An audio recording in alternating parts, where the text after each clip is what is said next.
now ready to have our commission meeting, and our first item on the agenda is a presentation by the Lakeland Fire Department Chief.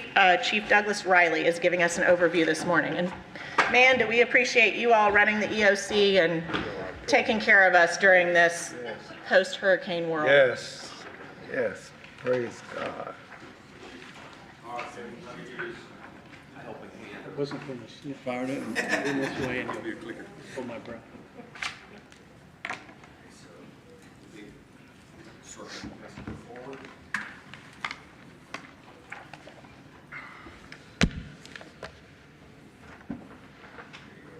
Perfect. Thank you, Kevin.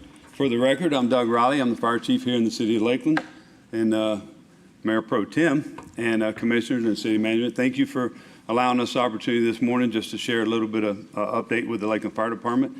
And I want to, thank you all and thank our guests today. And we do have a nice group from the Grace City Leadership Institute joining us today, so thank you all for coming. And one of their assignments was to come out and see one of these types of meetings, and so had a perfect opportunity to join us here today. So thank you all for coming. So when we were doing our annual presentation this year, I'd realized that it had been probably several years since I've done this presentation for you all, and we've had a lot of changes since then, and there's been a lot of changes in faces on the commission. So many of you probably have never seen this, and if you have, it was outdated. So I wanted to bring you guys up to speed with some things that are going on with the Lakeland Fire Department. So thank you all. So this is our org chart, and I'll go through and talk about the different divisions and the breakout of the entire org chart there. We have today 188 full-time employees, and 181 of those are sworn firefighters, and then we have 7 support positions like our clerical and then the other positions that aren't sworn. On a typical shift, we have 3 shifts because our men and women work 24/48, so we have 55 on shift when we're full, and we will run at a minimum of 45 per day. This is my admin team, of course, myself, and I have 2 assistant chiefs. One does all the administrative services, basically the budget, any and everything budget, and then I have my other assistant chief that does all the operational and personnel thing. We have our fire marshal, and we'll talk about her division here shortly. Then all of our division chiefs, we have a division chief of training, one over emergency medical services, our maintenance chief, and our public relation and information manager. Then our other division chiefs are our battalion chiefs. These are our highest ranking on duty, 24-hour on duty personnel. The city is roughly split into half, and we have 2 battalions, and we'll have 1 battalion chief in each battalion that responsible for all the on-duty personnel, and then each station has a assigned lieutenant that reports directly to the battalion chiefs. So our coverage area, we're around 84 square miles, and our population needs to be updated a little bit. I think the last numbers I heard was somewhere around 116, 117,000. The bulk of our response obviously is inside the city limits of the city of Lakeland, and we still have a small amount of OPA, outside protection area, that we contract with the county to cover in the areas that they don't have a fire station close enough to cover that. And then we do have 2 areas that is what we call an automatic aid, where they'll send resources to assist us, and then vice versa, they reciprocate south of the airport to send resources to assist us in those big emergencies. Station location, Station 1 is right downtown here on Lake Mirror, next to the fire admin building. Station 2, Beacon in South Florida. Station 3 is there on the north side by the Northside Library. Station 4 is over on the west side. They also house our maintenance facility, and that's right there across from May Manor Mobile Home Park on Brunel Parkway. Station 5, southeast, down just north of Sam's Club, almost right across the street from the Winn-Dixie. Station 6 is northeast, there by the Paddock Club, and just south of Publix Plantation, south and I guess east of Publix Plantation. Station 7 obviously is our newest station there at the airport. That's a very unique fire station, and most of you all have seen that or was a part of us putting that into play. Excuse me. What's unique about Station 7 is it's really 2 fire stations in one. We had a need to cover the airport and all the airplanes coming in and out with the addition of Amazon and all those commercial flights, as well as to protect the community. So if you look at that station, it's kind of divided Looking from the front to the left is all the ARF, aircraft rescue firefighting. That's the equipment that only responds onto airport property for aircraft type emergencies. And then on the right side, we have an engine and a service company that runs out and services the community. And then Station 8, as you all know, and as you graciously approved in the last budget meeting, or the final budget meeting, we are planning to build a Station 8 somewhere very close proximity to Highway 98 north of Interstate 4, and we're currently looking for a place to put that as we speak. And thank you all for that, by the way. Real quickly, we'll break it up into our division and teams. Our prevention division, no particular order here, but I'm glad we listed them because these are our unsung heroes. These are the men and women that prevent bad things from happening before they ever happen. So we'll likely never get to see these men and women on the 6 o'clock news with a save because we don't know about it. They're out there making our buildings safe. They do all the annual inspections. They do all the plans review for new construction and renovations. And they do fire prevention. They do the investigations of suspicious fires and things like that. So to say that they're really, really busy is an understatement. And like I said, a lot of times the unsung hero, and I don't want to overlook the value of what they bring to us. Currently, we have our fire marshal who's here with us today. We have 5 fire safety inspectors and 1 full-time plans examiner. In the training division, we have a training staff of 2. We have a training chief and a training captain. They're responsible for any and everything that's not emergency medical service related. That's a separate division we'll talk about in a minute. But as you can imagine, in this dangerous profession, there's a ton of mandated training hours that are required every year. We have all the different organizations that give us those mandates: OSHA, NFPA, our ISO rating. We get lots of regulatory agencies out there that put this type of training, these mandatory training on our guys, and it's there to keep them safe. And so, super, super busy. When we do a new class of new hire recruits, we do a very extensive orientation to make sure that they're coming on and they have the tools and the knowledge and skills to be able to be safe. And our biggest goal is, at the end of the shift, to be able to send them home to their families in as good a shape, if not better, than when they come to work. So then the other division is our medical rescue. You guys have heard this before. This is the bulk of what we do. Probably about 73% of our emergency calls, and we run about 30,000 last year. About 73% of those are emergency medical calls. And so we run everything from injuries to, significant medicals, car wrecks, and all those kinds of things that our citizen will call 911 for our assistance. Also, 1 rescue chief, that's a 40-hour position that oversees any and everything emergency medical services. We have 3 rescue captains.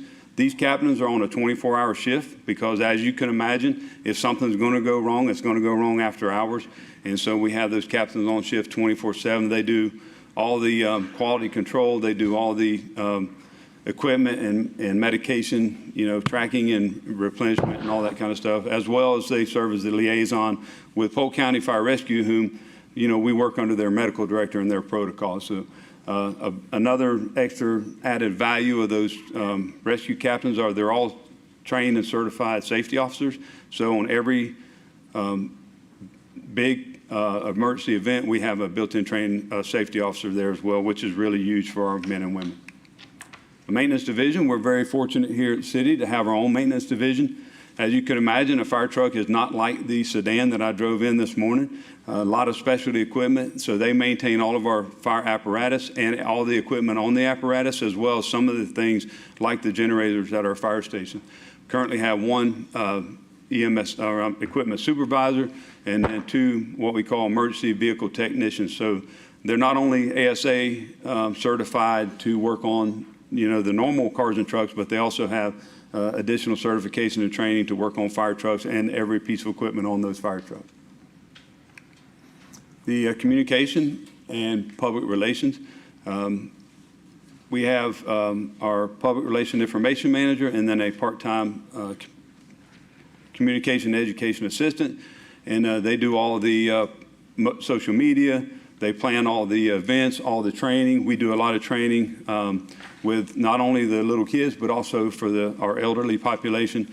As you have heard before, the large percentage, probably 65% of our house fires are due to unattended cooking. So we do a lot of educational programs with that, and a lot of that is part of our, community risk reduction program.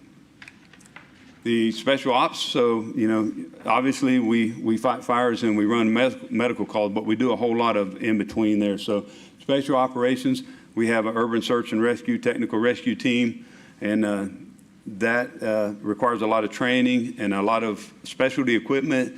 And these are the types of calls we don't run every day, so we have to train even that much more for those very, very unique calls. And, we're seeing a lot of that now, unfortunately, with the aftermath of the hurricane. And lots of these technical rescue teams and USAR teams are being deployed down to the Southwest. And our team has been and will continue to be part of that. And as far as deploying resources, we go through the state emergency response plan. We wait till we get a request, and then you got to get a mission number and all that, because the worst thing that can happen in an emergency like this is everybody just cowboys, we call it cowboy, and just go down there and have an uncoordinated response. So that's what you'll see when you see that type of stuff in the media. Some of the things that they do, structural collapse, confined space, any and everything underground or in very small spaces. The high angle or low angle rescue, where we would have to rappel. A big example would be the window washer that got hung up on the side of the building. Our men and women would rappel down and do that rescue. Trench rescue, you'll see that a lot, where they're digging these big trenches and they're working underground, and sometimes bad things happen, and our men and women have the equipment and the training to go and to do those rescues. Swift water rescue, you don't think about much in Lakeland, but when you have a hurricane and you drop 12, 18 inches of water all at one time, then you start seeing a lot of things like this. So we're trained for that, and then a large animal rescue as well.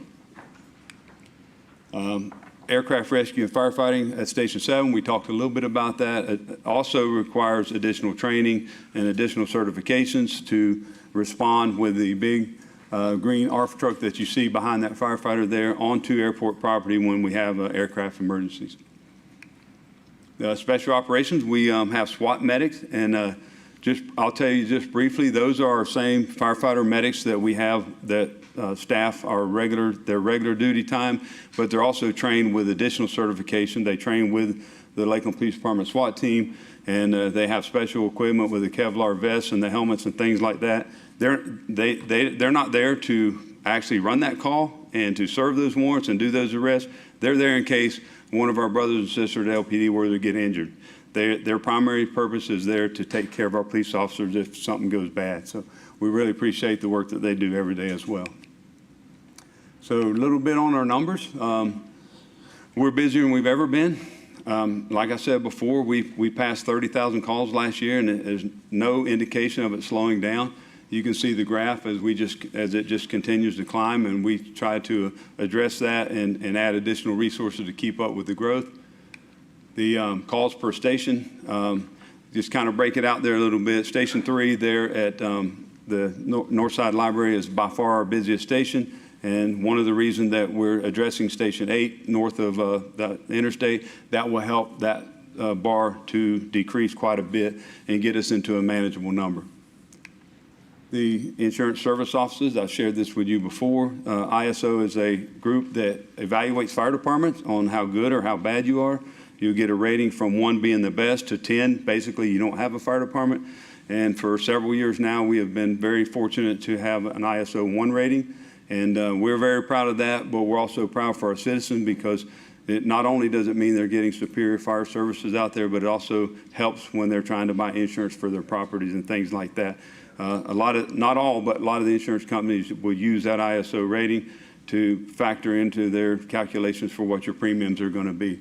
Just to kind of put it in perspective there, last count, there was 43 ISO 1 rated fire departments in Florida out of several hundred organized fire departments in Florida, and only 411 out of 41,000 in this country. So we're very proud of that, and we're proud of that for our men and women, but we're also proud of that for the citizens that we serve. So there's just a little breakdown on our budget. Just like any budget here in the city, personnel is the biggest part of that budget. And then, the capital items, replacing our equipment and fire trucks when they need to be replaced, and operating costs as well. And with that, I'll answer any questions you may have. Well, thank you, Chief Riley. I think that was such a thorough presentation of everything, all the good work that you all do. And I think the public needs to hear those numbers, and it's really important for you to share those with us annually. So thank you so much. Any questions for the chief? Commissioner McLeod. Thank you, Mayor Pro Tem. Thank you, Chief Riley, for being here today and for that update. Thank you to you and your team for all that you do every day behind the scenes. There's so many stories that we never know about, the public doesn't know, and every day you all are out there, and we appreciate that. What would you say are some of your biggest challenges right now as you look just kind of big picture at the agency and where we are? We've come out of COVID, and I know that was a strain on many public safety agencies, but where we are now, what would you say is your biggest challenge? So obviously, like everybody else in the city here, our biggest challenge is keeping up with growth. City of Lakeland is growing at a crazy pace, and just keeping up with the growth. But a big challenge right now is, and I think COVID plays a part in that, is not only us here in the city of Lakeland, but pretty much statewide, maybe national or nationwide, we're seeing a lot lower application rate into the fire academies and into our department. We were fortunate enough just a few short years ago of having 200 applications for every opening that we had, and we are now struggling just to get enough to fill our spots. But it's not just unique to us, and we're doing a lot of work with that, with the city team and with negotiations and things like that to address that. But it's something that we're seeing in our circles, statewide, maybe even nationwide. So just on the whole, fewer people entering the profession. That's correct. That's a trend. Certainly we want to try and change over time if we can. But that is interesting, but you all are doing a fantastic job. So Thank you, sir. We appreciate the support. Commissioner Walker. Thank you, Madam Mayor Pro Tem, and thank you again, Chief, as Commissioner McLeod has said, for everything you do, and as mentioned, many things we don't even know ourselves, but certainly appreciate all the support that's given. And then, of course, you leading us through these last few days as, I guess, I'm point person for the EOC, Emergency Operations Center, during Hurricane Ian, I'm going back a few years there, right?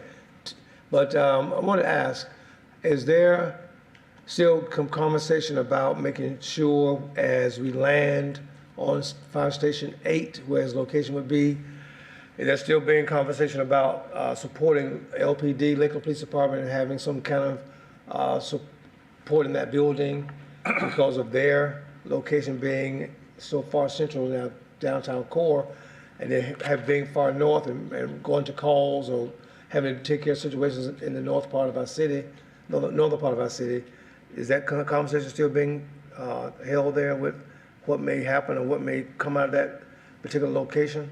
Yes, sir, absolutely. And we've had this conversation for years, and we would absolutely love to find the right size property and to be able to lay that out and to work with the Lakeland Police Department, have lots of conversation with Chief Garcia and the assistant chiefs over there. We would love to be able to work that into there. City of Winter Haven recently did that with their new Station 3. They have a substation built into that. And it's attached, but it's completely separate because they have to have the confidentiality and then safe spaces and stuff like that for evidence and interviews and things like that. But we would love to be able to work that in there if it all works out. Yes, sir. Well, thank you. Appreciate that. Thank you, sir. Commissioner Madden. Thank you, Mayor Pro Tem. Thank you so much, Chief. And it's good to see some of our Gray City friends here. I know Chief and I go to the same church, so I'm happy to have you all here too to celebrate this wonderful presentation. And I know we had some serious questions, and it's certainly a serious job that y'all do every day. I was thinking about even some of the things that you said, like, the different training, and thinking about going under a collapsed building, and just some things that triggered a little differently, hearing it, for the 5th time as a commissioner. But I can't help but have my marketing hat on, since that's what I do in my other world. And I've always hoped and wished that we would have baseball cards, so to speak, of our local heroes. I'd love a copy of your deck, because to know who all your captains are, who've risen in the ranks when it's hard to recruit new talent, those who have stayed in our force and have climbed the ladder and have supported us and kept us safe for years. I feel like our public should know who those heroes are. I don't know if we still do we still do the calendar, or is that no longer PC?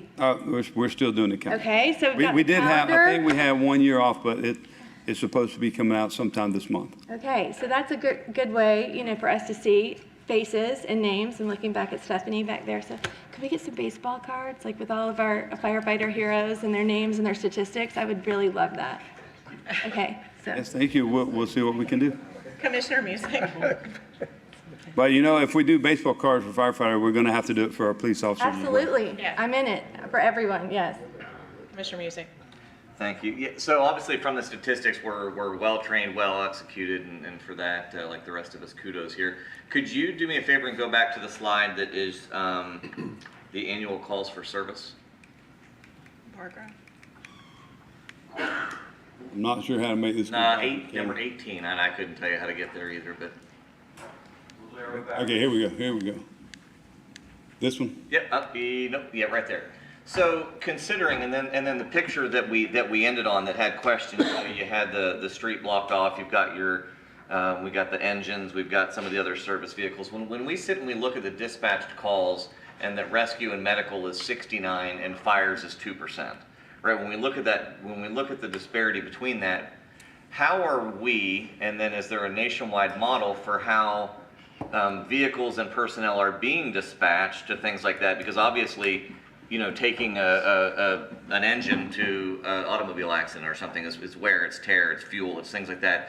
How is that working, seeing such a large percentage just being rescue and medical? And so that's a very good question, and we've done a lot over the years. And just to give you a quick example, 5 years ago, on an automatic alarm, we sent the cavalry because that's what ISO required, and they have since come off of that because less than 0.1% of automatic alarms are actual fires. And so now we run one engine to automatic alarm unless we get something in the dispatch, and then the VAT chiefs have the full discretion to dispatch that. So less than 1% of those are actual fires, and then the number's probably not even imaginable of how many of those are actual fires, and we don't have something in that dispatch to clue us into that. As far as the automobile accidents, we send engines on those instead of the rescues because they have the jaws, they have the hydraulic equipment, and they have the extra personnel in there. So it's very important on the vehicle accidents we run those. We've also taken steps here over the last 2 or 3 years to prioritize some calls that we shouldn't be going to. And like when we do the county goes through the emergency medical dispatch, there are some low level calls, alphas and omegas, that are not emergencies. There's absolutely nothing we can do for them. They just need a ride from point A to point B, which we don't provide. So we don't run those calls either unless the county asks for assistance, or if something else in that dispatch queues it up. Like just one example would be if we get a call for someone on the floor, but it's an alpha level call. If they're still on the floor, we're running. So we will verify that with our dispatcher, and if the dispatcher says no, whoever at the staff has already got them up and they're good, then we don't run it. But if they're still on the floor, we'll run it until we know that they don't need us. Gotcha. Good, thank you. Commissioner Reed.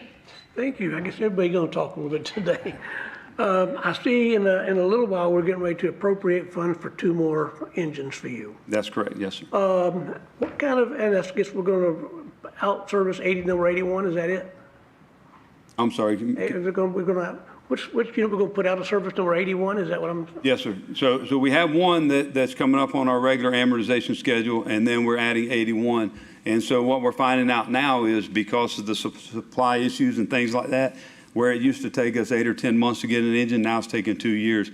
So we're going to order those now, knowing that it's going to be 2 years probably before we get them. So as far as our replacement engine, we'll already be a little behind the 8 ball, but then hopefully engine 81 will come in time to do that. What will we do with that old unit? What will they be worth? We typically keep fire engines 15 years on front line, and then 2 years in reserve.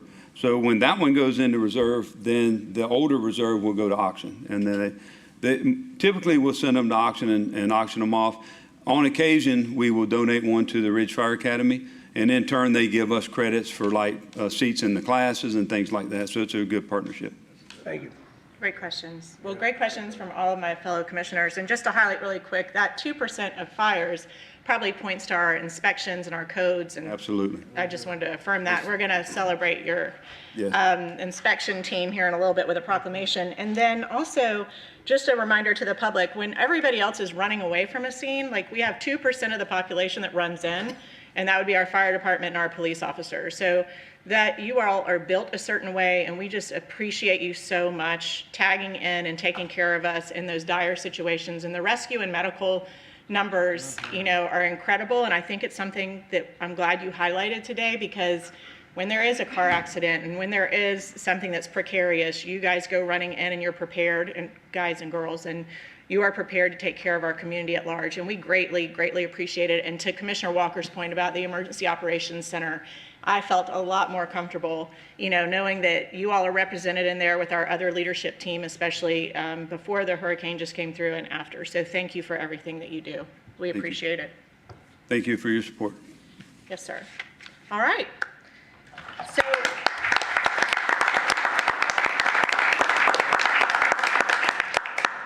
next on our presentations is Summit Broadband. They are not going to be here today due to some hurricane work that they're having to do elsewhere. So now we'll have Pat Steed from the Central Florida Regional Planning Council present the 2020-2030 Comprehensive Plan Awards. If Pat or Chuck Barnby is going to come up and start that presentation, I think.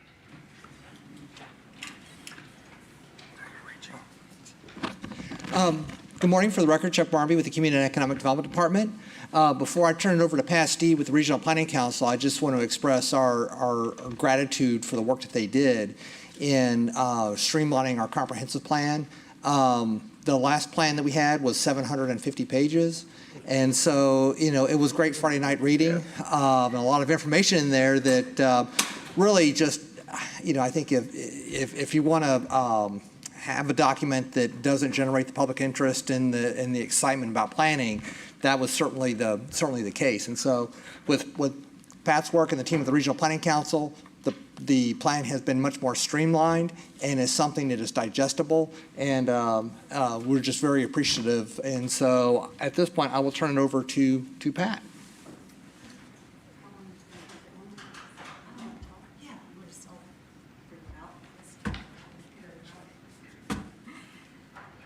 Good morning. Again, I'm Pat Steed from the Central Florida Regional Planning Council. Thank you for giving us a few minutes this morning for us to celebrate something with you that is your great accomplishment. And it's not often that I'm able to talk about one project that's actually already won 4 major awards, which is a first. And y'all have won many and we've won many, but this is the first.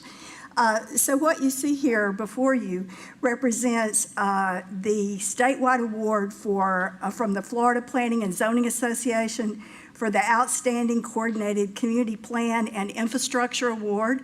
That's a unique statewide award from peers in planning.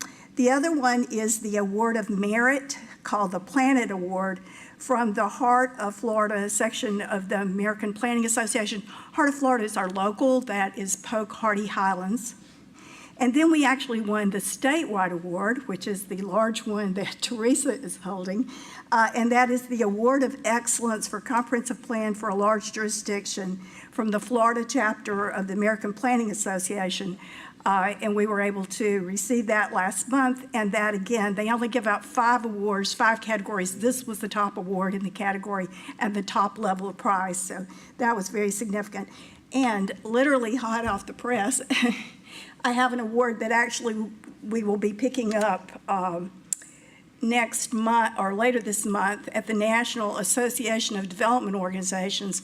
They awarded it the National Impact Award for the Comprehensive Plan. So these are 4 significant national, statewide awards, and we wanted to take this opportunity to thank you for all your work. I'd also like to say that last month at the American Planning Association Florida Chapter Conference, we also did a presentation, and Mayor Pro Tem McCarley and Teresa Mayo and I presented, and we had several hundred plus standing room, and people really stood up for the whole presentation. So it has been very well received, and I give you congratulations on that. And thank you for the opportunity for us all to work together with the community to bring this plan to fruition. Thank you so much.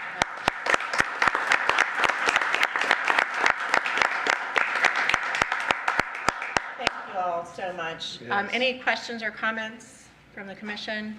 Commissioner McLeod also serves on the Central Florida Regional Planning Council, and we appreciate your work with Pat. Thank you. It's a great experience. I know others have served on that. Every time I go to one of the meetings and hear planning topics discussed beyond Lakeland into other communities and a regional approach, I feel like I learn things that we bring back here. So thank you, Pat. Thank you all. And the City of Lakeland has one of the best planning teams in the state of Florida, as we can tell from those awards. So thank you all for staying on your game and being ahead of the curve. We really, really appreciate you.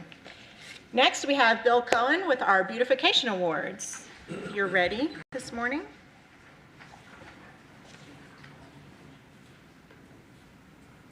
Okay, first up, we're going to have our residential award for this month. It's a really, really good one, too. You can see this beautiful house here located at 2117 West End Avenue, and the award goes to Chandler Marie. This is a fabulous landscape here. It looks like a botanical garden, all the beautiful shrubbery, perennials, everything, and beautifully maintained trees. So this is a real exceptional award this month. Is anyone here to receive the award today? Okay. Come on down. Come on down. Come on down.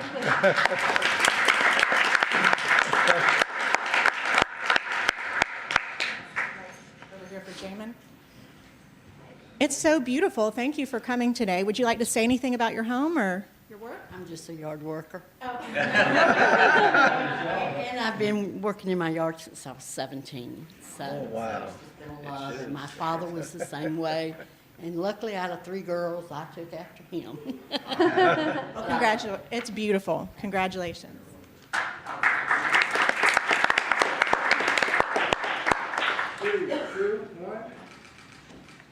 Thank you. Thank you so much. Beautiful, yes.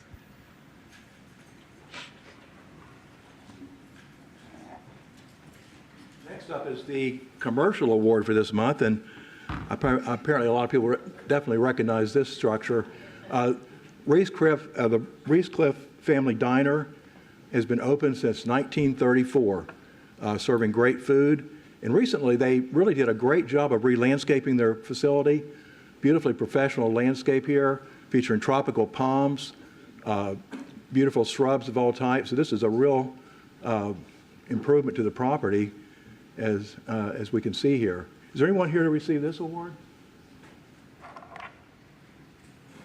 Okay, I'll make sure they get this award, and I'll put a sign out in front of the business later today. So this is really a professional landscape. As you can see, when you drive by, you'll see it even better. So, all right, well, that's what I have today. So Thank you, Bill. We appreciate it. And now, if we can have one of our former esteemed colleagues, Commissioner Justin Troller, come up here with the Certified Public Managers Month Proclamation for 2022.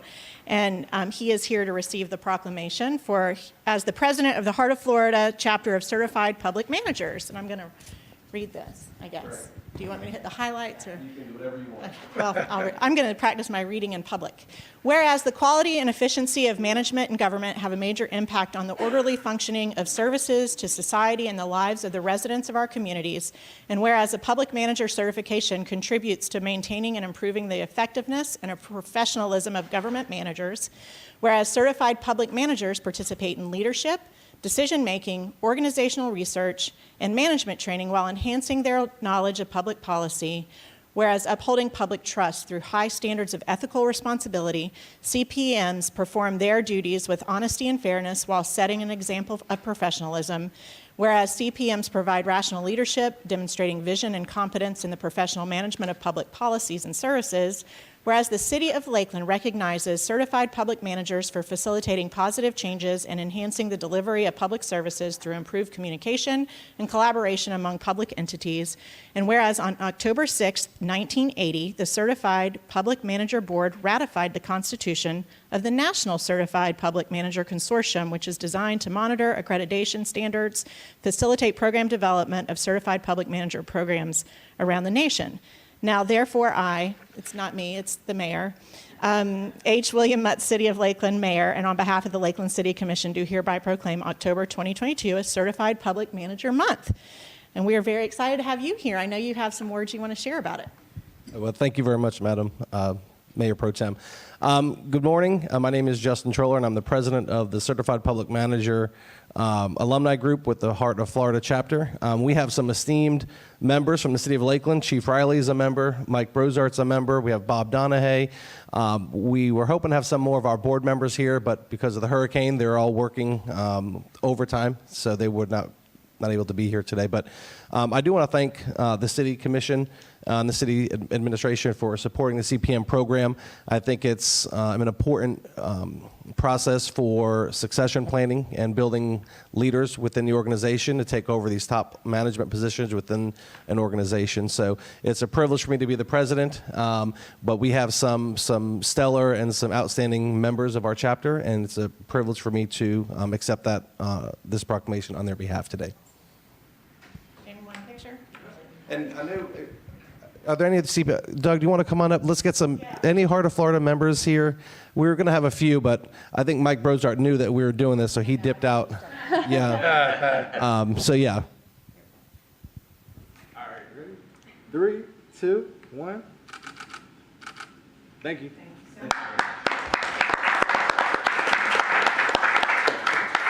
All right, perfect timing. We're going to have the chief come up now. This is Fire Prevention Week 2022, and here to receive the proclamation is Doug Riley and a team of his wonderful inspectors and everybody keeping us safe on the prevention side. So I'll start reading that proclamation while y'all come up and kind of filter around us.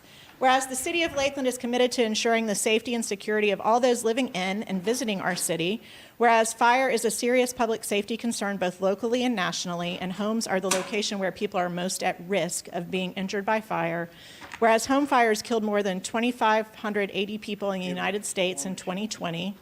That's a sobering statistic.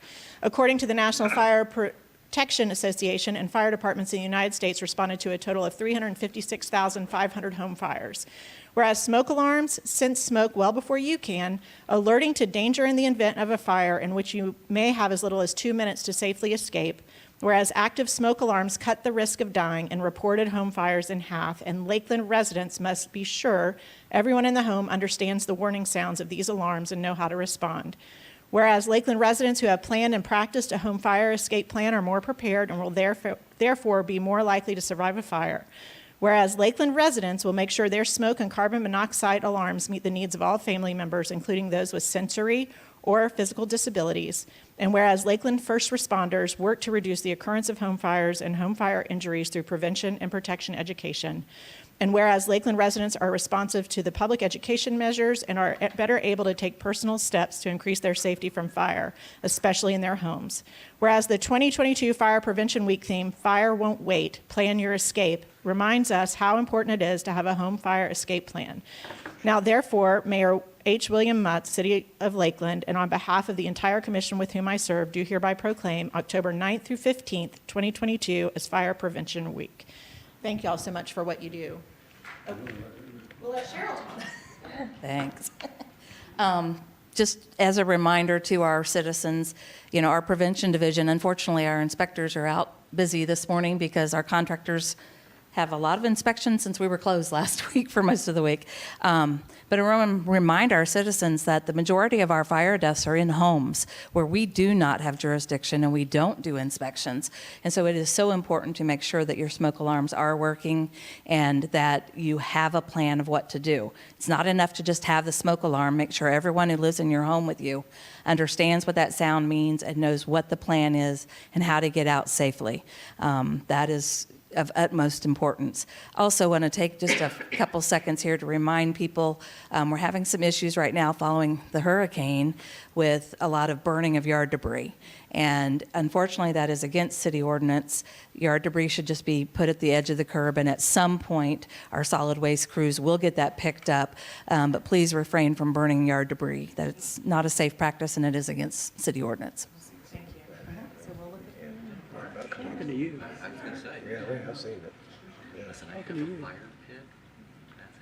3, 2, 1. Thank you. I would never have thought you couldn't.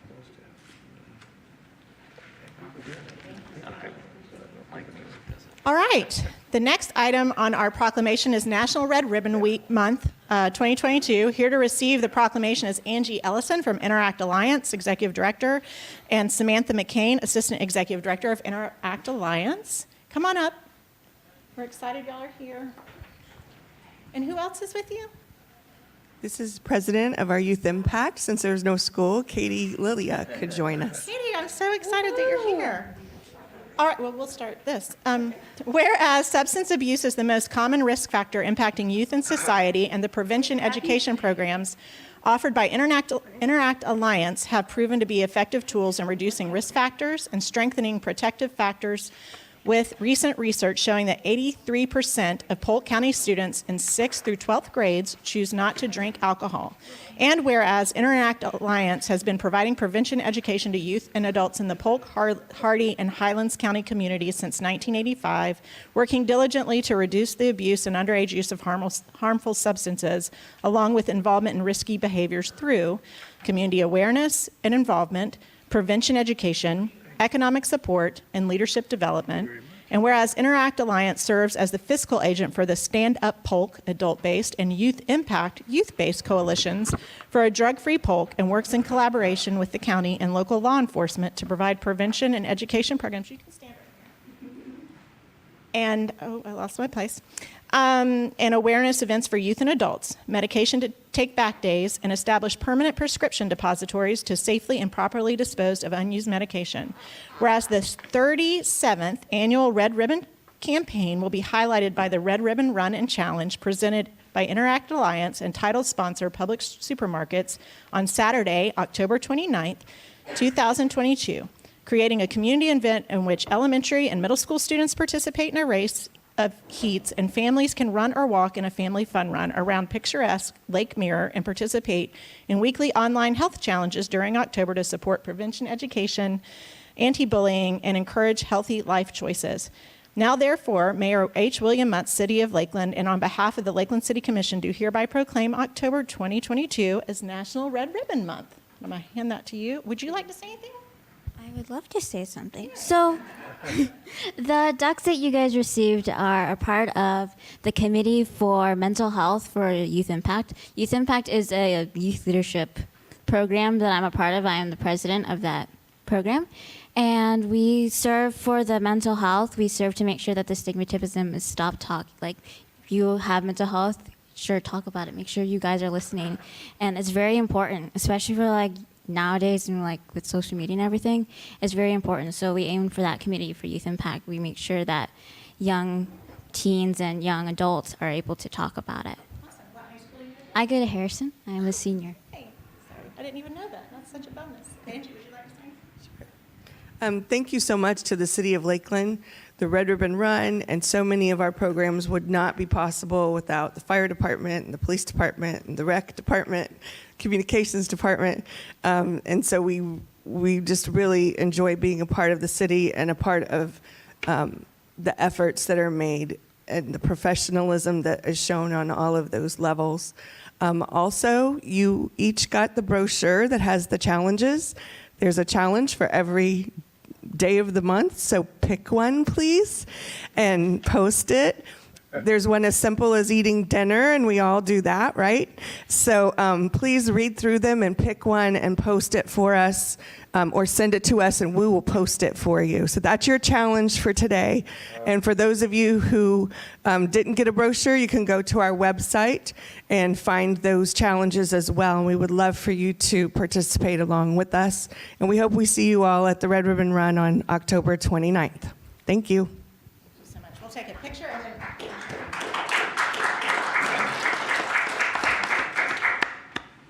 3, 2, 1.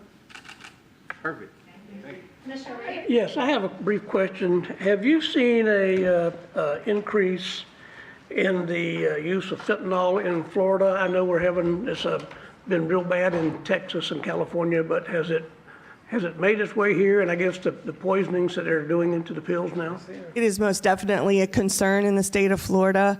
Luckily, not as much in our area as some of the coastal regions. However, we are constantly trying to watch those things and make sure that they don't come to our community, and that we educate especially our students and our families to watch for that.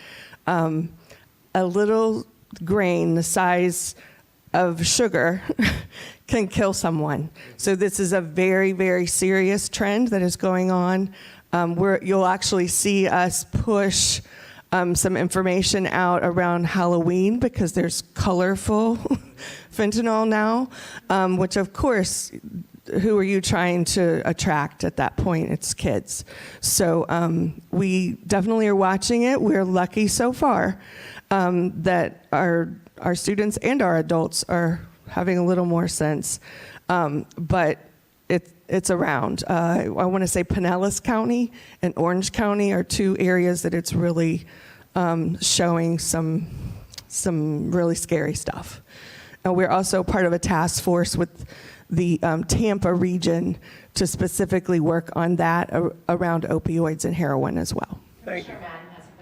Yes, Angie, so good to see you. And I know, whenever you're on a board or you're participating, you know everything. And so I hate being a little out of the loop, not hearing trends. And I'm glad that Commissioner Reed brought that up, because, even during COVID, it seemed like we had friends whose children were abusing the cough syrups, and that was a big deal. And not so much in Lakeland, but even out of state, where they were having to go to rehab. And so, how do you also encourage parents to stay up to date on trends that are actually, you hear it on the news, nationwide, or what's coming over the border, but more, important is to know what's happening at Lakeland High School or Lake Gibson High School, so that your kids aren't, my son who's 17 at Lakeland High School had no idea people would abuse cough medicine, so, we had those talks and heard about it because of a sad case from a friend, but how do you help parents, stay informed on what is happening locally?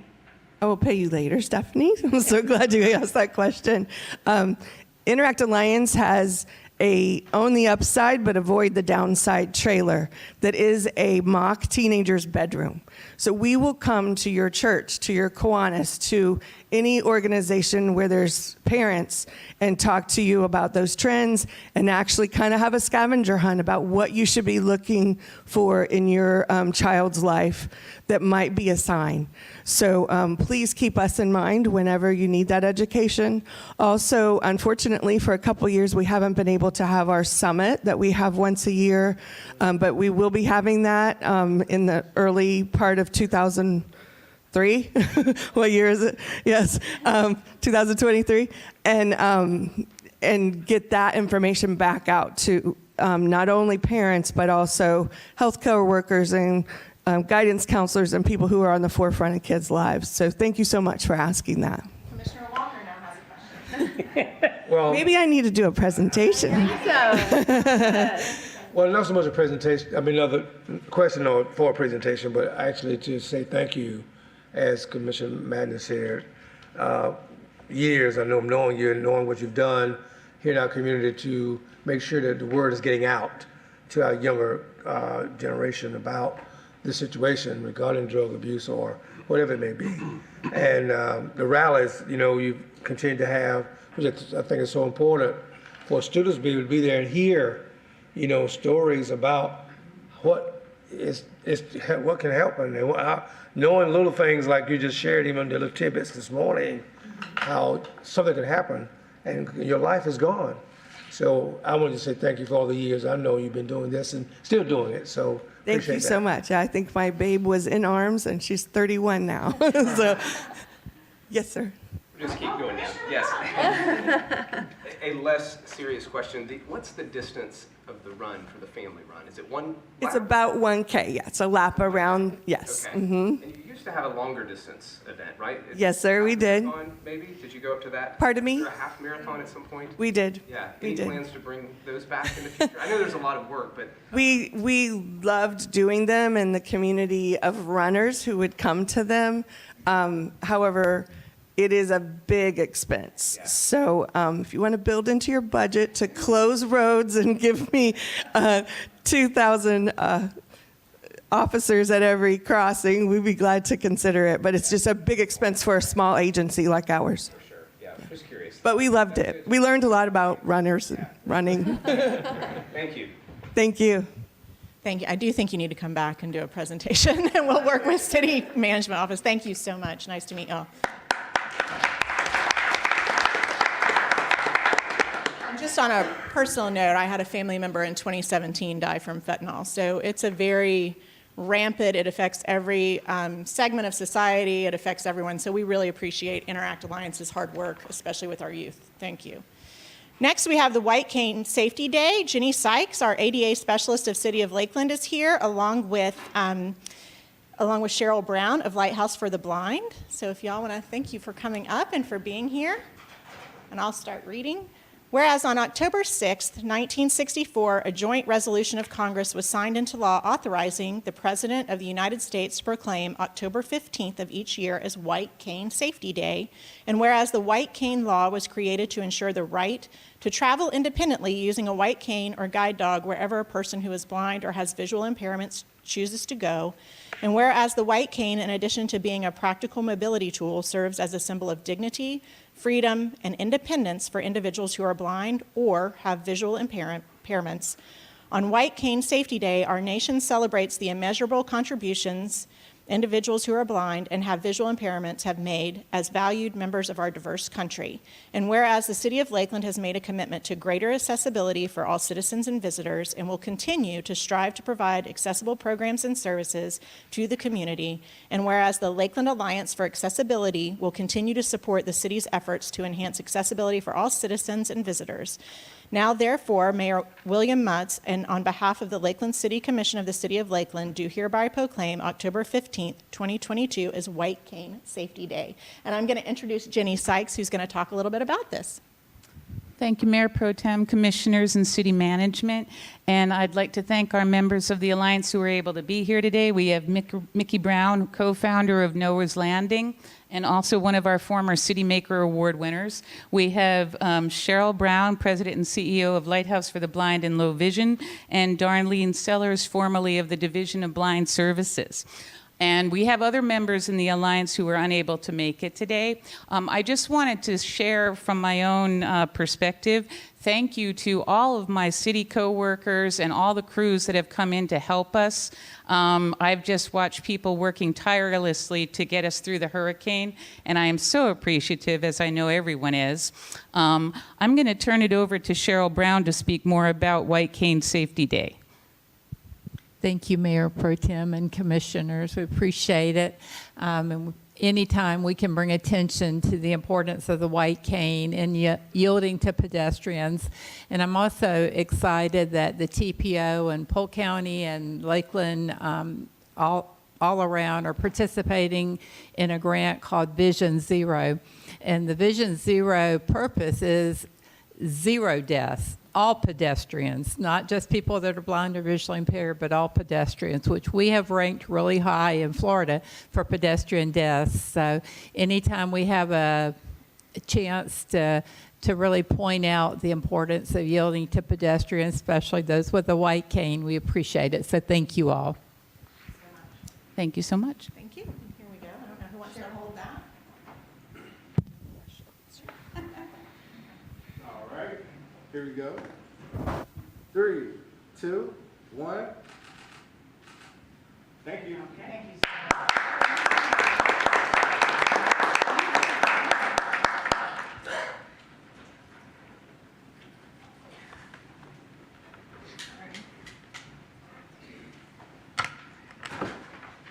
Okay. Always gives me a new appreciation for our mayor when we have proclamations and how well he does that every time. So now we will move on to not our committee reports, but our approval of our consent agenda, which includes the approval of our amendments, and it also includes the asterisk 8C3, that item. Do I have a motion? Move to approve? Second. We have a motion and a second. All in favor? Aye. All right. Just for the record, we will, because we didn't have agenda study, go ahead and go over 8C3 Oh, and ask for that's what your that is. action on that okay. Thank you, Palmer. Do you want to go through that when we get there? when we get there. Okay, great. Thank you so much. I appreciate it. So that passes the approval of the consent agenda. Now we have a request to appear from the general public from Doris Moore Bailey regarding the African American Chamber of Commerce. If you want to come up, she was here. I saw her. There she is.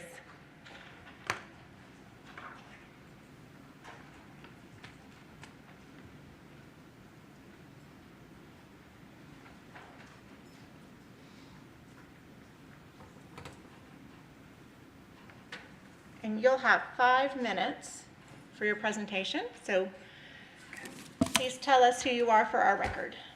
Yes, I shall. Thank you. Good morning, Mayor Pro Good Tem, morning. Commissioners, and City staff. I'm Doris Moore Bailey, President of the African American Chamber of Commerce.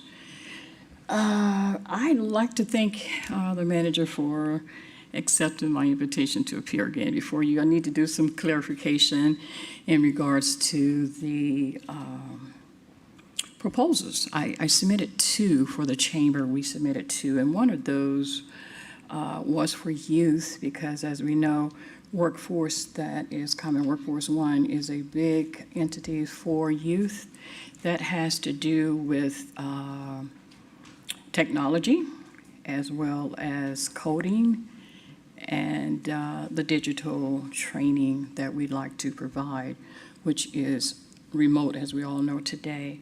So I'd like to do that. So I'd like to proceed now with a, I think, 11-slide presentation that I will get through very quickly, so I won't prolong time. So the first, hold on here.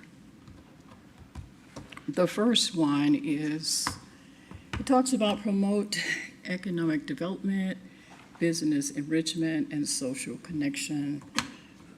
That is some of what we do. And again, the mission of the African American Chamber of Commerce, Polk County, the mission of the African American Chamber of Commerce, Polk County, is to promote economic development, education enrichment, and social connection for the Polk County African American business community. And our vision is to support economic development for underserved, underfunded African American businesses in Greater Polk County. Of all our programs revolves around 4 focus points, and I have 2 that I will address today. And the first one is here, supporting African American businesses. TAACCPC lobbies for legislation that promotes small businesses growth, particularly policies that address challenges of African American business owners. We understand the importance of maintaining a bipartisan approach to supporting African American businesses, and hence collaborate with policy makers from all political affiliation to support African American businesses for policies that best serve the interest of African American community. And again, access to capital is key, and that's where we are today, and that's why I'm here today, to speak to you about that need. Capital access remains the most important factor limiting the establishment, expansion, and growth of African American owned businesses. TAACCPC works with financial institutions, particularly those of African American owned institutions, to create avenues by which African American businesses can have greater access to credit, capital, and other financial instruments. That should be. And then we have two executive orders here, the American Presidential Project.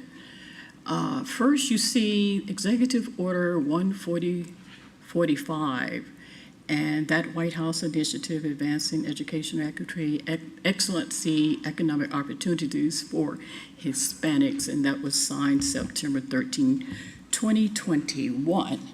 Then the next one that I appeared on September 6th before you, Executive Order 14050, the White House Initiative on Advancing Economic Equity, Excellence, and Economic Opportunity for Black Americans, October 19, 2021.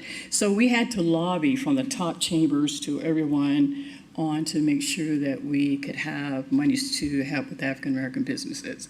So there was like Native American, Asians, Hispanics, and now African Americans. There was also one for minorities, so that was inclusive of everyone.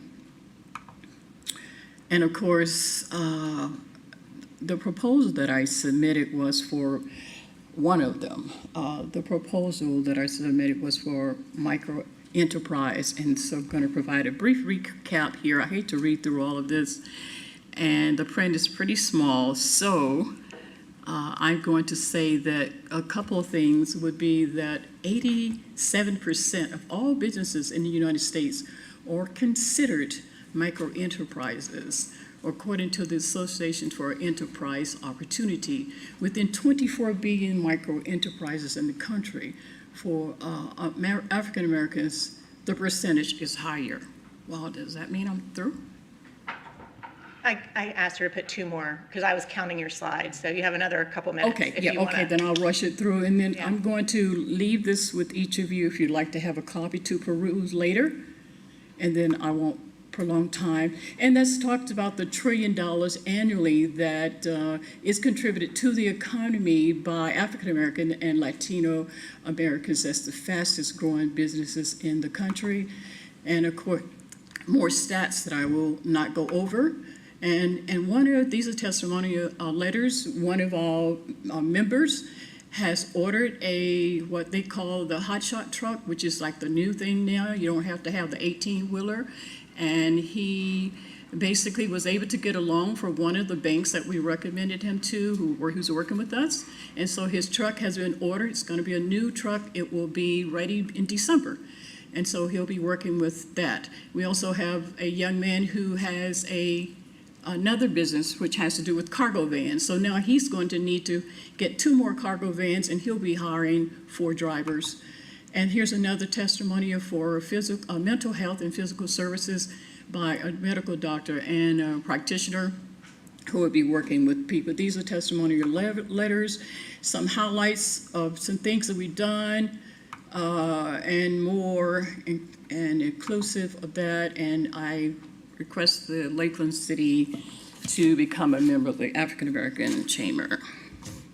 I didn't receive a letter from the city in regards to the African American proposal we submitted and the funds we requested, and I'd like to see if there's an update for us at this time. Mr. Sherrouse. Thank you, Ms. Bailey. Mrs. Moore Bailey, your time is just about up. First, I want to see if there are any questions from commissioners. Sorry. Question. Yes, Thank you, Commissioner. Thank you, Ms. Moore Bailey. One question I had, even the first time you appeared, is there an opportunity for your chamber to work with the Lakeland Chamber on their initiative? It seems very similar in... Repeat that again, please. Is there an opportunity for the African American Chamber to work with the Lakeland Chamber on their initiative that they have presented and requested? And it seems very similar in the type of work. And so that was the first question I had. Does it make sense for your request? Can that work alongside what the Lakeland Chamber is doing? I appreciate the question, and let me answer it this way. When we started the chamber, I approached Ryan Reyes, who I had worked with him, collaborated with him while he was at Kaiser, and he'd gone to work for the Lakeland Chamber, and invited him to events, but I never heard from them. And then I reached out to them again. I can't think of the past CEO who just left. reached out to them again, and I did not receive a response from anybody, and so I don't know what else that we can do. I have, for a year or better, have reached out to BBIC and did hear from them, but then there was no follow-through, so then we reached out to the Black Business Investment Funds in Orlando, so they have responded and are working with us. So I don't know what collaboration, if you want to help facilitate that, we'll be glad to have conversations around that. I know that there's new leadership with Amy Wiggins being president. Yes, I know Amy very well, yes. Someone took Ryan Reese's Wonderful position. person. I would just be curious, former Mayor Fields, having a leadership role, if there's an opportunity for the African American Chamber to work alongside the initiative that they're pursuing. To me, that makes sense. I don't know all the details, but it was just something that I wanted to mention to you, and would be happy to mention that to them as well. Yeah, I know for sure, though, what we're doing with the Macro Enterprise is a little bit different from the other group, the BBIC, who has come in and been housed with the chamber. And so their micro enterprise will accommodate one business person up to 5. You can start a business with under $35,000, and many have done that. So I'm not sure. They're in the process of lending dollars, and we're in the process of trying to help establish enterprises, which will then become entrepreneurs. But yeah, any way that we can collaborate, I think we, and I want to acknowledge that there are 2 other members with me today. Some board members could not make it, but Ms. Gay Williams, CEO Emeritus with Central Florida Healthcare for 39 years, so she's here with us today. And also Leroy Smith. Mrs. Smith is the president of the Lake Wells NAACP. We have I don't see Ms. Downing here, but the Haines City NAACP, and Mr. Coney will come later. He had to do something this morning with his granddaughter, but we do have the support, and so we are requesting that the funds that we need to help the businesses, because we are doing the work, and we'd love to have the support from the city to do so. Thank you so much. Any other comments from the commission? And I think we'll have the city manager, his office can round out later to the question that Mrs. Moore Bailey addressed to you earlier. Is that okay to follow up? Sure. Okay, so he'll follow up with you later, his office. Thank you, Mrs. Moore Bailey, I appreciate it. All right, now we cease to meet as a commission, and we'll move into equalization hearings, lots and clearing. Thank you, Mayor Pro Tem. The city charter requires that the city commission convene as an equalization board prior to imposing a special assessment lien against private property when the city has had to go out and mow a property or clear debris off the property, demolish a dilapidated structure. And when it convenes as equalization board, that's the opportunity for anybody that's received a notice that such a lien is going to be imposed against their property to first address the city commission and express any objections they may have to that, or ask any questions about the process they might have. The list of properties that are subject to a special assessment lien are being scrolled on the overhead screen right now. So if you've received a notice to appear this morning related to a lien against your property, now's your opportunity to address the city commission sitting as the equalization board. Is there anyone who would like to address the equalization board? Seeing none, any questions from commissioners for Move approval? Move for approval? Second. Motion and a second. All in favor? Aye. Aye. All right, so now we cease meeting as an equalization board and we go back to our city commission work. Number 3, public hearings. We have no ordinances or resolutions, no report from Community Redevelopment Agency, no report from the city manager, and we will move on to item number 6, city attorney ordinances, first reading. Thank you. We have 3 ordinances for first reading this morning. These ordinances will be read by title only this morning, and we'll come back for a public hearing and public comment on October 17th, at which time the City Commission will consider taking final action on these ordinances. The first is proposed ordinance number 22-046, an ordinance relating to zoning, making findings, amending ordinance 3440 as amended to provide for a modification to plan unit development PUD zoning to increase the maximum number of multifamily dwelling units allowed from 152 to 288, increase the maximum allowable building height from 2 stories to 3 stories, and adopt a site plan for a new multi-family development project on approximately 26.8 acres located south of the Polk Parkway, east of Hardin Boulevard, and west of Old Highway 37, providing conditions, finding conformity with the comprehensive plan, providing for severability, providing an effective date. Next is proposed ordinance number 22-047, an ordinance relating to local government comprehensive planning, making findings, providing for small-scale amendment number LUS 21-007 to a certain portion of the future land use map of the Lakeland Comprehensive Plan, Our Community 2030, changing the future land use designation on approximately 29.73 acres located south of Town Park Boulevard and west of Yates Road from residential low RL and neighborhood activity center NAC to residential medium RM, providing for severability, providing an effective date.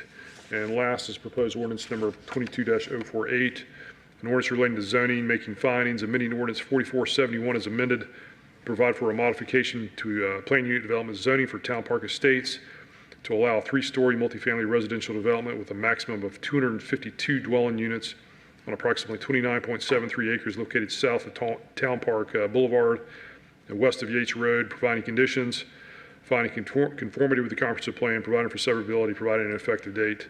Again, these ordinances will come back for a public hearing and consideration of adoption on October 17th.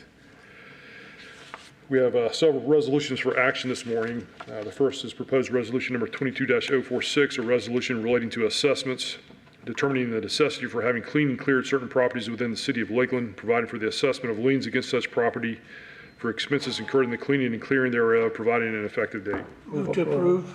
We have a motion and a second by Commissioner Walker. Any discussion? I'm sorry. Questions? Yes, Commissioner Reed? I thought it was a second. I wasn't sure who got the second, who got the first. Okay, but Walker got the second, you got the motion. thank you. Thank you. Any discussion by the audience? I'll wrestle you down on that. Seeing none, this is a roll call vote. We'll start with Commissioner Walker. Aye. Aye. Aye. Aye. Yes. Aye. All right, motion carries unanimously. Next is proposed resolution number 22-047, a resolution of the City Commission of the City of Lakeland, Florida, authorizing execution of an agreement for the subordination of city utility interests located at State Road 400 I-4, parcel 500.4, making findings, providing an effective date. Motion to approve. We have a motion from Commissioner McLeod, a second from Commissioner Walker. Any discussion from commissioners? Yes, Commissioner Reed. What do we get for supporting this? This resolution and the next one subordinate a public utility easement that the city has just north of the right-of-way line of I-4. The DOT is doing a wildlife crossing up there. So we're agreeing that we'll subordinate our public utility easement to the interests of the FDOT in exchange for subordinating what's a property interest. The DOT agrees that if they ever need us to relocate our utility facilities that are in this easement, they will pay those relocation costs for us. So they hold us harmless. Thank you. Any other questions from commission? Discussion from the audience? Seeing none, this too is a roll call vote. Commissioner McLeod? Aye. Yes. Aye. Aye. Aye. Aye. All right, moving on to item number 3. 3 is proposed resolution number 22-048, a resolution of the City Commission of the City of Lakeland, Florida, authorizing execution of an agreement for the subordination of city utility interests located at State Road 400 I-4, parcel 703.3, making findings, providing an effective date. Move to approve. Motion by Commissioner Reed, second by Commissioner Walker. Any discussion from the commission? Any from the audience? And did we have public comment on the previous? I asked for discussion from the audience. I just missed it, thank you. This too is a roll call vote. Commissioner Walker? Aye. Aye. Aye. Aye. Yes. Aye. Motion carries. Item number 4. 4 is proposed resolution number 22-049, a resolution of the City Commission of the City of Lakeland, Florida, expressing support for the U.S. Department of Transportation's Reconnecting Communities pilot program to enhance multimodal connectivity between the City of Lakeland's downtown multimodal hub and historic and disadvantaged neighborhoods, authorizing the city manager to submit funding requests to the U.S. Department of Transportation for a planning application pursuant to the Reconnecting Communities pilot program to address the bifurcation of historic and distressed communities, providing an effective date. Move approval. Second. I have a motion from Commissioner Walker and a second from Commissioner Music. Do we have a presentation on this from Mr. Barnby? For the record, Chuck Barnby with Community and Economic Development. These slides are just available to put the request in context. Pat Steve with the Central Florida Regional Council is here to provide additional details on the actual grant application. But really, these slides here just show that the intent to connect downtown with Bonnet Springs Park is a major priority for the city. It's in our comprehensive plan. We do have dollars allocated to help supplement and provide matches specifically for this grant, but also to help supplement any other public dollars from DOT or other sources to make this happen along either the Chase Street Trail Corridor or Memorial Boulevard. And let's see, this is as it appears in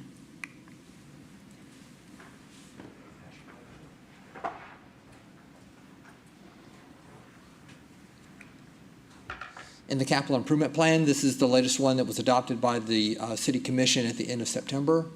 Towards the bottom, you see Chase Street Trail and Memorial Boulevard as funded by the Community Redevelopment Agency. So there are ongoing allocations that are important to helping make these connections happen. And of course, we also have connections identified in our Pathways Plan along Memorial Boulevard, between the park itself and the Florida Tile property, Lake Beulah to the Chase Street Trail, across George Jenkins Boulevard, and also in the vicinity of the Lakeland Intermodal Center. So these are all things that are spelled out in the comprehensive plan that this grant will support. Great. Yes, Commissioner Madden. Thank you, Mayor Pro Tem. So when I was reading through this, I'm so excited, first of all, that we have kind of an organized, way of trying to go after grant funding. It's kind of like, when we got the FDOT money for the New York bike paths, and some of my colleagues thought it was the bike path to nowhere because you can't see how it fits, to the whole connection. And I know that you, Chuck, I have confidence, are working behind the scenes, looking at the whole picture. And I know how much we've discussed this as a commission, in our agenda studies about how important it is to us to have connectivity to Bonnet Springs Park. And I can't remember, how many times we've mentioned that if people cannot go 3 blocks, because of a railroad crossing or because of a busy highway to get to this park, it's going to be really sad for us as a commission. So super excited about this, but to me, it doesn't have enough infographics for me to really see what is happening here and how this goes towards our end goal. And in my mind, I'm inventing pedestrian highlines throughout our city, and I'm going to be painting a beautiful picture that this is going to be like Disneyland, multimodal. We can all get around and enjoy all of our amenities. And I know that I'd probably be very disappointed, with the road diet that's 5 years away, that we're going to see any progress. So if you could help me ratchet back my dream world of all these hopes for pedestrian highlines like New York City, with benches and walkways, and everyone's going to think that Lakeland's going to be winning awards because of our pedestrian bike accessibility to our new beautiful park versus what this first step is in getting some money to do that. And I think that's a great segue. I'll turn it over to Pat Steed, who is actually going to be telling that story and putting those pieces together for us. Thank you very much, I'll turn it over to Pat. Thank you very much, Pat Steed from Central Florida Regional Planning Council. This is another opportunity. Grants come along and communities have projects they want to do. Sometimes those match up, sometimes they don't. So the real success at grants is finding, do you have a project that really fits what the funding agency wants to do? So this particular grant is brand new, and it's coming from the U.S. Department of Transportation. And this really looks at communities where transportation decision-making in the past has caused problems. And our story is Sykes Boulevard. It was actually before my time. I know you find that amazing because I've been around forever. But it was done before my time when they connected with when the Civic Center was built, urban renewal, a thing from the 1960s into the 1970s. And that roadway was built in that depressed freeway kind of thing. And for those of you that are old enough, it used to just go to Lime Street before the city took the initiative to get it connected all the way to Hardin and to the Parkway. So that was a city initiative. Grants were written, they got funded. That's how we actually eventually got that connection. So now we're going back and reviewing decisions that were made by generations, many generations ago, that said we never gave consideration for what that did to the communities that were on the other side of that facility. So here is a federal grant that actually says, let's look at these kind of facilities and what that means for equity and access to economic development opportunities, and also to the other things which we are going to point out in the grant that we're working with your staff, to cultural assets and recreational assets and things that are coming, some of which are already there and some that are coming. This is no easy problem to solve, but so far we've looked at the pieces of that, and this would be a grant, if we could get it, that is a planning grant intended to look at that issue on the broad thing of how can we restore that equity, how can we correct some of the things that have happened, and develop a project that could do it. Because right now we're looking at pieces of things that will do many great things for the city and the connectivity of the downtown community and the neighborhoods, but it doesn't really fix the initial problem which occurred. So it gives us a chance to come back in should we get this grant and really look at that. It'd be about a 2-year grant if it's funded. There are additional funds to actually build things, and if we are able to craft the right kind of project, there could be additional funds both through this type of grant, but there's also some other grant funds, federal ones, that are coming down that we believe also might provide access to capital to build something like that. So as I've always said, those that were able to get some funding and define a clear project and get eventually on the shelf, we almost always have found money over time to build. Not immediately, but then we have the right project to solve it. So that's what we hope this grant would do should it get funded. Commissioner Walker. Thank you, Madam Pro Tem, and thank you, Ms. Sneed, because that was, I guess, you pointed and hit upon some things I'm concerned about, even though my timing here is ending very soon. But certainly, as you mentioned, equity and making sure communities that are just almost blocked away, they're blocked off from connectivity and not able to get over, not able to even participate, with whatever's going to be established. And we know with that park coming out of the ground, even with the opening of a soft opening this weekend coming up, you're going to find other businesses coming about and other, means of having economic support. But you have a community almost just blocked away from all of that. So how are we going to be able to connect and make sure the viability is there to support, as you just indicated? So I'm very, I'm excited to see, and we've been talking about it all along, and how you can connect folk to get there to where this particular property is, and would become a staple, for not only Lakeland, but Florida, Central Florida, and other places as well. So I'm glad to see we're looking toward making sure that we can make that connectivity become a reality for, again, supporting the equity version of what need to be at best. Thank you so much. Thank you. Commissioner McLeod. Thank you, Mayor Pro Tem. Thank you, Pat. That was incredibly helpful to hear the context and how this fits into some of the things that have been done historically and where we're trying to go now. So if I understand it correctly, there's 2 parts. This is a planning grant for the first phase, and if we're awarded that and then we develop that plan, then potentially there are construction dollars as well that would be available. And what's the timeline for all of that? Well, other grants that we could apply for that are construction. This one has one, but you have to have developed a plan that really fits the grant to go, and you have to already have it almost in your funding plan to go forward. The timing on this would be once the grant is awarded, and I can't tell you exactly how long it's going to be. The submission deadline is next week.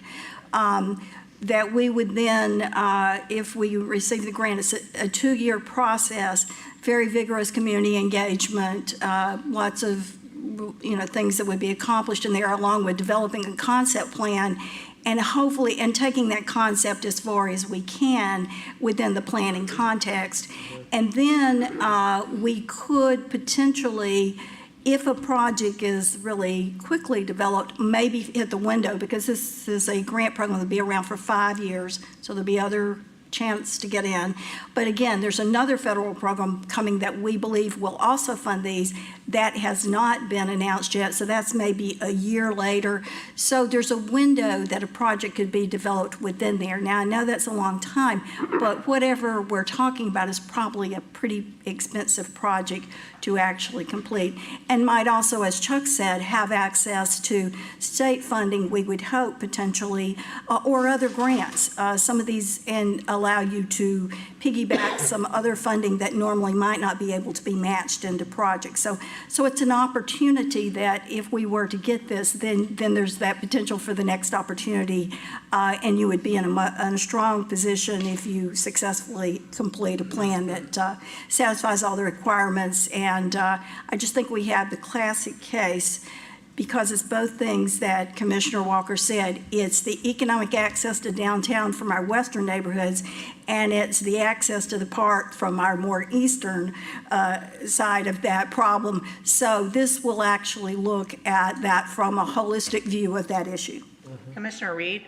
Thank you. There again, in reading this, there again, it appears we're going to put this burden on our city manager, Mr. Sorrells, and in conjunction with Bonnet Springs, and it says we're going to commit resources. Do we have any idea on how much these resources are going to cost? It's a 20% match requirement for the grant, and those funds, as Chuck was showing in the graphic slide, you already have funding that we've identified within the scope of the city budget and over what we would anticipate you would have from your 5-year capital improvement program. And the Central Florida Regional Planning Council would be also committing resources as a match, because we would be doing some of the work to help you if the grant is awarded. So we would also provide some of the matching funds. So at this point, we haven't identified additional dollars that we would need to have. If you were awarded the grant, then it would be defining what those were in which years the grant would occur. Commissioner Madden, oh, sorry. Thank you. And again, I know we've discussed in the past about grant writers and stuff like that, but I guess that's still dialogue to be had in the future, isn't it? Yes, sir. I mean, we have a grant writer position on staff, but we also have within some of the departments, like in this case, coordination between community and economic development and the Central Florida Regional Planning Council, the resources to make sure that we apply. I would be willing to say that most of the transportation grants that have been awarded in the last 40 years have been written by 2 people, and we sit right here. So I will just tell you that, which is why we were excited to say, we'll just come be a part of. I mean, it's not costing anything for us to do this. Obviously, we're in partnership, but I'm being honest. We've got a lot of experience here. So. This is my 3rd time to say Commissioner Madden. Yes, thank you. So since you're such a rock star on all of this, I'm so excited. How do we, I always hear that the railroads, they just were here before us. There's just nothing we can do with those tracks. How does, I know you mentioned the Sykes Boulevard, but what do we do? Like, the railroads circle the park, I mean, honestly, on all sides. So what is the solution there? Well, if there was a solution to changing the fact the railroads were here first, we would have certainly done that across the country.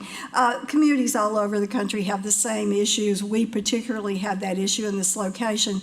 At times, I'm going to say this nicely, they have been more cooperative in finding solutions for things, and times not, but it's never been something that they have been the ones stepping forward to solve the public transportation access problem. So I think from that, we'll work with them as we can, but normally what occurs is you plan projects around that they don't object to, and then you go from there in the process. So, but, all the dialogue that can be had is the city has been very good through the years at doing that, but the ultimate solutions to this pretty much are not ones that they are the ones that come up with. Well, and I just want your ears to hear it too, because Chuck's ears have heard it many times, that I think we need to see where Elon Musk boring technology has been able to go under those tracks successfully. I know we're a shallow peninsula and maybe different from other Midwestern places where you can bore a tunnel more easily, but I hope all new technology options are also on the table when thinking about how to get around those tracks. Absolutely, and some of those are already in mind as we start the grant. Thank you. Good to know. We hope. And just for the Grace City leadership team, I'm going to tie this together for y'all. So when we heard from the White Cane proclamation earlier about connectivity and accessibility and having safe routes, and Vision Zero, which is a big partnership throughout the state of Florida with the Department of Transportation. The map that Chuck showed, if you'll click back to it, when we're talking about this connectivity and what Ms. Steed is saying, so historically, because of the railroad, we have blocked all of these segments and neighborhoods of the community. So you can't really walk across Sykes Boulevard or Kathleen Road very safely. That's what we're looking at. So all of that ties together to the very beginning of our meeting, even until now, of how this works, that it sounds probably like we're ripping through some of these things pretty quick and then we'll pause and sit on a topic. But just for you all to understand that all of these things work together, even through infrastructure and water and sewer and electric.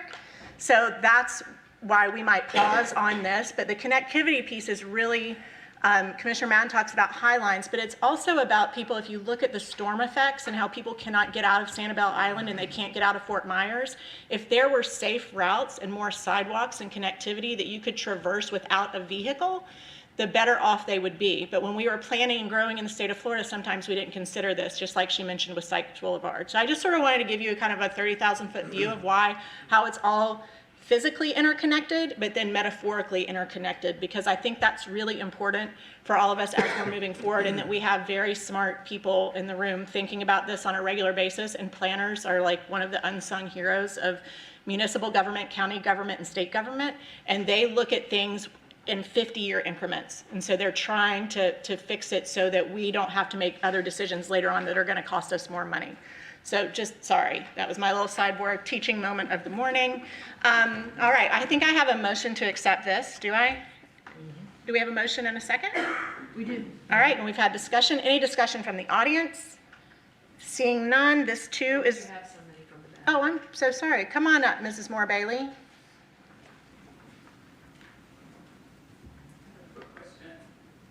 Sure.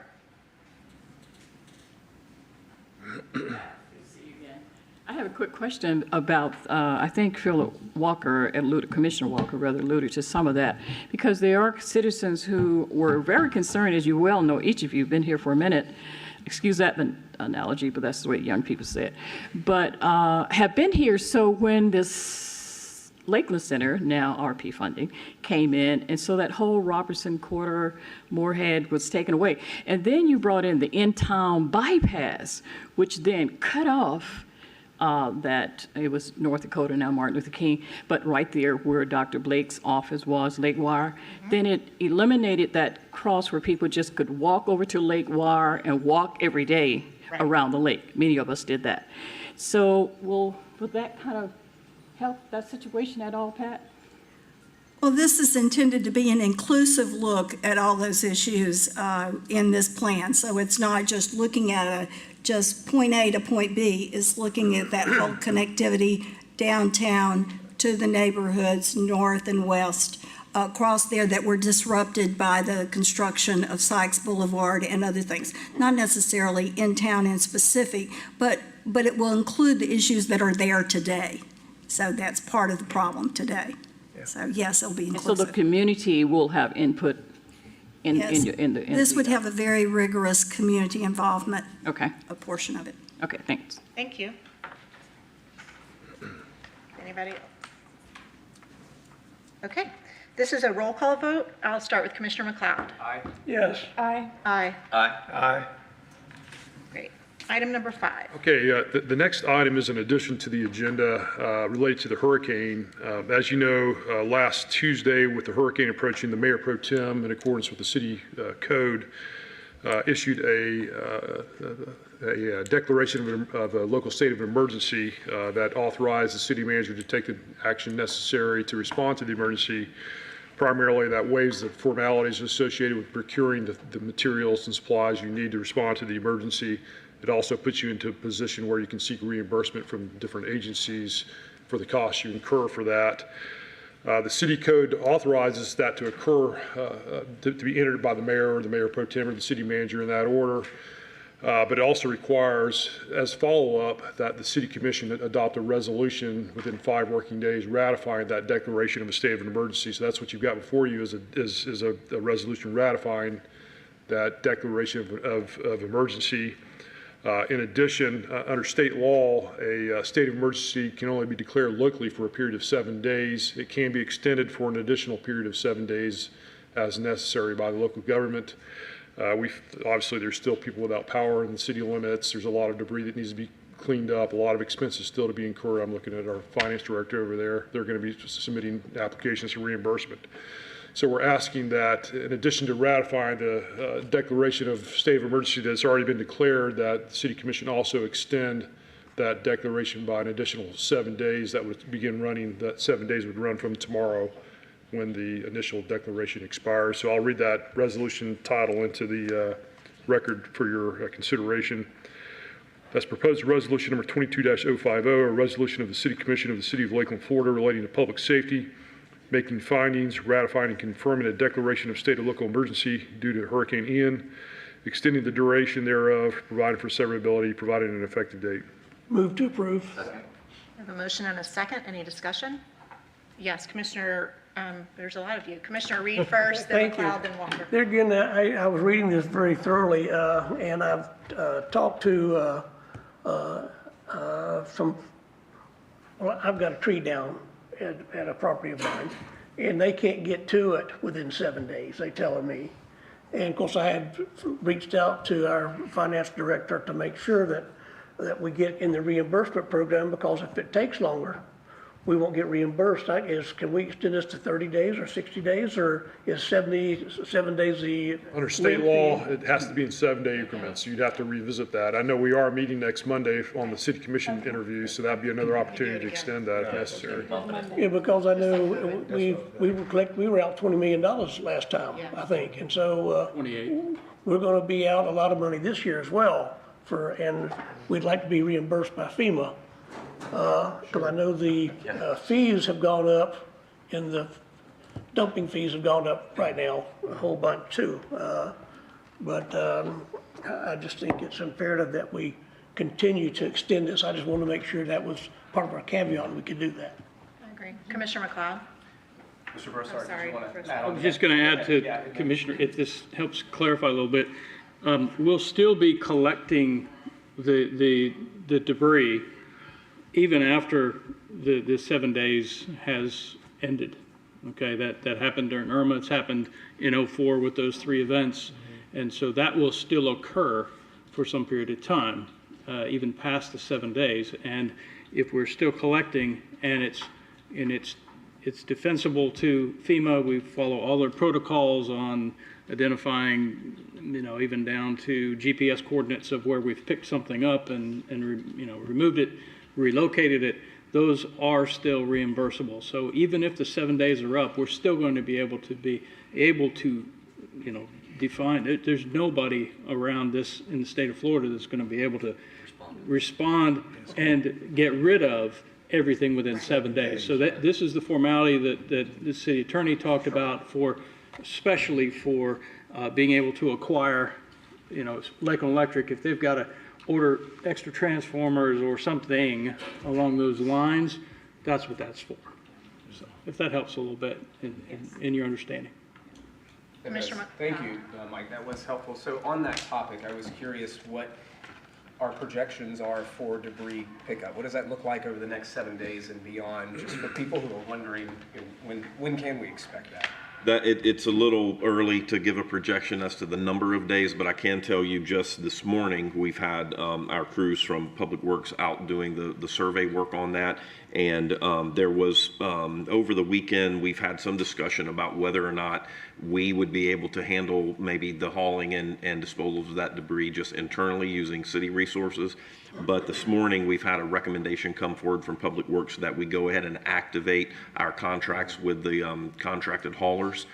So we'll be working on that throughout the day because there's quite a bit of debris. And a lot of the debris, you can't even see. It's behind buildings, it's behind houses. All of that's got to get out to the right of way before it can be collected. So there's a lot of work to be done. And really the biggest part of that starts with that decision and the surveying that was done this morning. Let me ask, how long does it take, Sean, for the contractor to come in and be on site and operational, typically? Heath just walked in. Yeah, Heath, you might want to help with that. I don't know if we've had that discussion with the contractor yet today.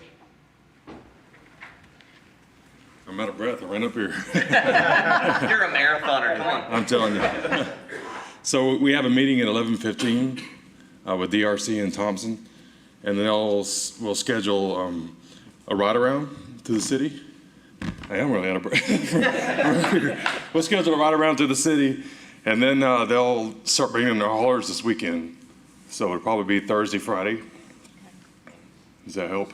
Yeah, it is helpful. I think just providing information to help with expectations of what does it potentially look like, and it sounds like right now it's patience that we're assessing, trying to figure that out, getting those contractors.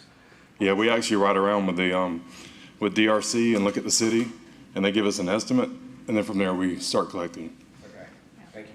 Commissioner Walker. All my questions have been answered, thank you. Oh, okay, Commissioner Musing. Are we taking it to a site and grinding it, or are we taking it to the landfill? Right now, we're taking everything out to Glendale That's plant. like we have in the past. Okay, Yes. that was my Yep. question. Okay, good. Thank you. Other questions while we have Mr. Frederick here, or anybody else? You can run it back down in a minute. Yeah, no, good gracious. I ran up here short of breath.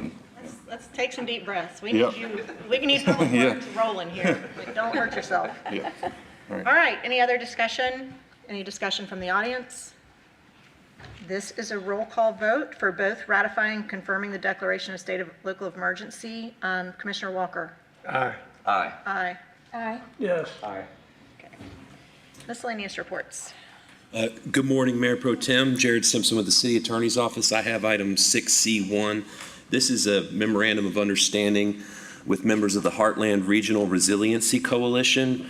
That includes DeSoto, Glades, Hardy, Henry, Highlands, Okeechobee, and Polk counties, and the municipalities and government agencies within those counties. In September of 2021, the Central Florida Regional Planning Council adopted a resolution to create the Heartland Regional Resiliency Coalition with the goal of coordinating regional efforts to address natural man-made disasters, changes in essential institutions, or increases or decreases in growth or large fluctuations in the economy. The Regional Planning Council held a summit in January of this year to discuss these topics, and the participants agreed there that a coalition of counties and cities would strengthen the regional efforts. And so the idea is to create a platform for these local governments in the region to create guidelines for the development of a resilient community, share best practices with each other, and then leverage our regional effort to secure grant funding. This MOU would commit the city to work with the Heartland region membership to mitigate and adapt to vulnerabilities like flooding, wind damage, and extreme weather events, and develop and implement a regional resiliency action plan. And with that, we would recommend the commission approve the memorandum of understanding. Motion to approve. Second. A motion and a second. Discussion or questions? Yes, Commissioner Reed. Can you give me a little bit better explanation on the understanding agreement? Well, we're adopting a memorandum of understanding with a coalition that's being created by by these local governments, where we're all essentially agreeing to work together to share best practices in responding to emergencies or major events like the hurricane, or there could be other things that may come forward, like increases or decreases in growth, changes in the economy, things like that. This just commits the city to work with this coalition in a regional planning effort. This would be something that Pat would head up, I presume, and be grant writer per se of this magnitude. Is that a? Sure. So, again, Pat Stevens, Central Florida Regional Planning Council.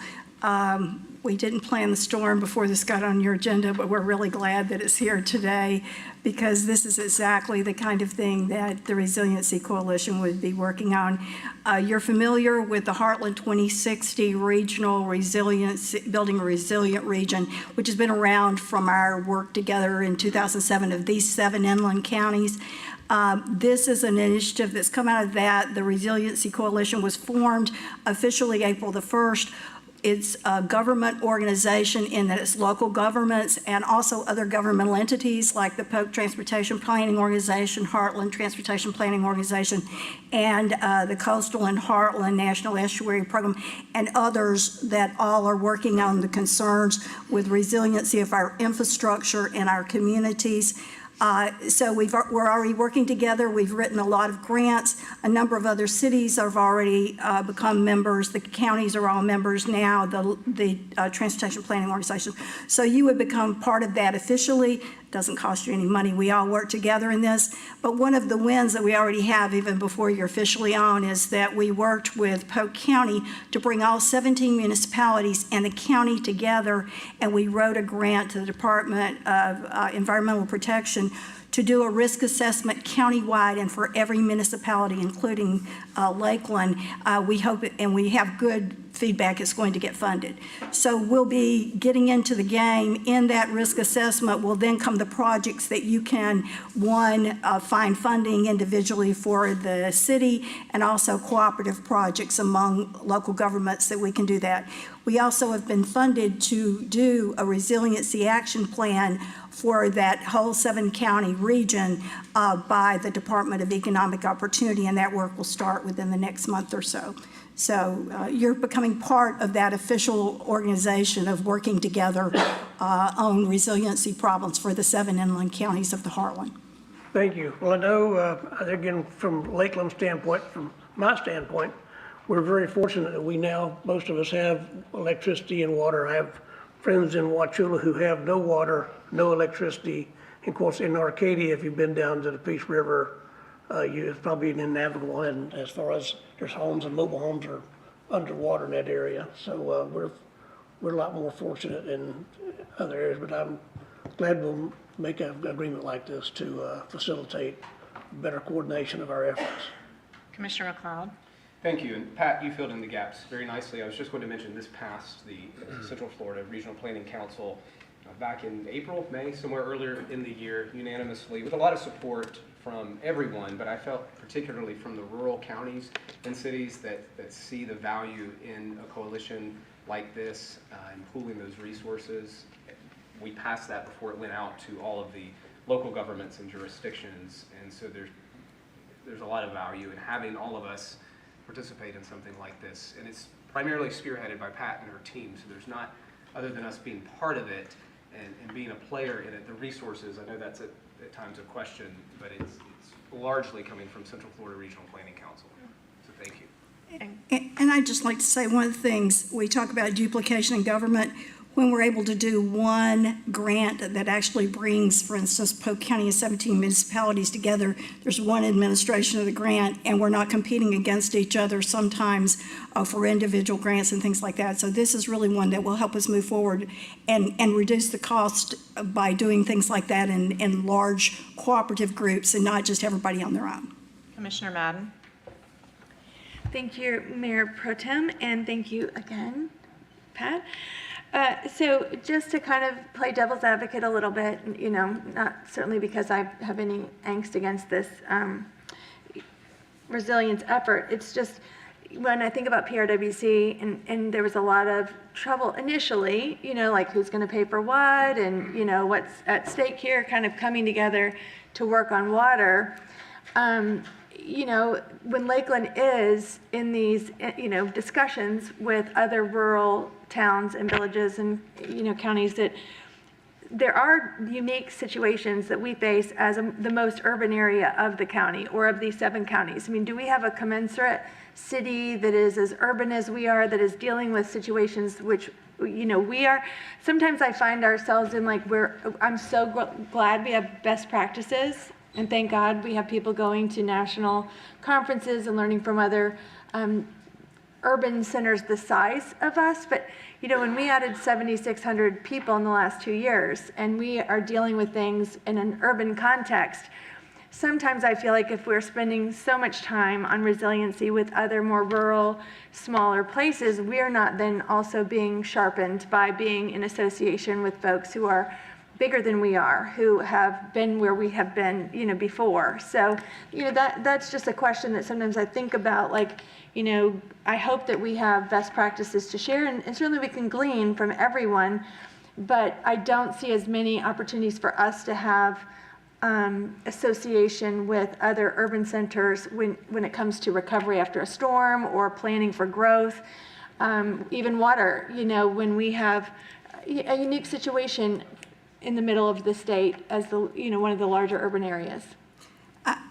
This is not about, when we say best practices, we mean national, statewide best practices. We don't mean the best practices of one of our smaller communities. These are best practices. Our manager of resiliency that we've hired oversaw resiliency for Hillsborough County before she came to work for us, highly respected nationally, statewide. Our staff, I know you don't know a lot of them, but they have a lot of expertise in many of these things, and we will be having consultants in, and these are the same consultants that we would have working with us that all the other communities do. This is about our natural resources partially. It's also about our buildings and institutions and infrastructure, and that is unique to every one of us, so it really doesn't have to do with some other place in Florida. It's here, and our roads are connected. It's like right now what we're dealing with throughout the region, where State Road 17 runs through 3 of our counties, and there's flooding along all of it connected with the Peace. And we also have roads running across from Lakeland into other areas that are being flooded. But the next storm that comes along, it might be Lakeland that gets it the worst. It's about how we are pooling the really the expertise and working together to do this in large amounts. If every local government had to come up with their own resiliency action plan, you couldn't get funding from the state till you did that.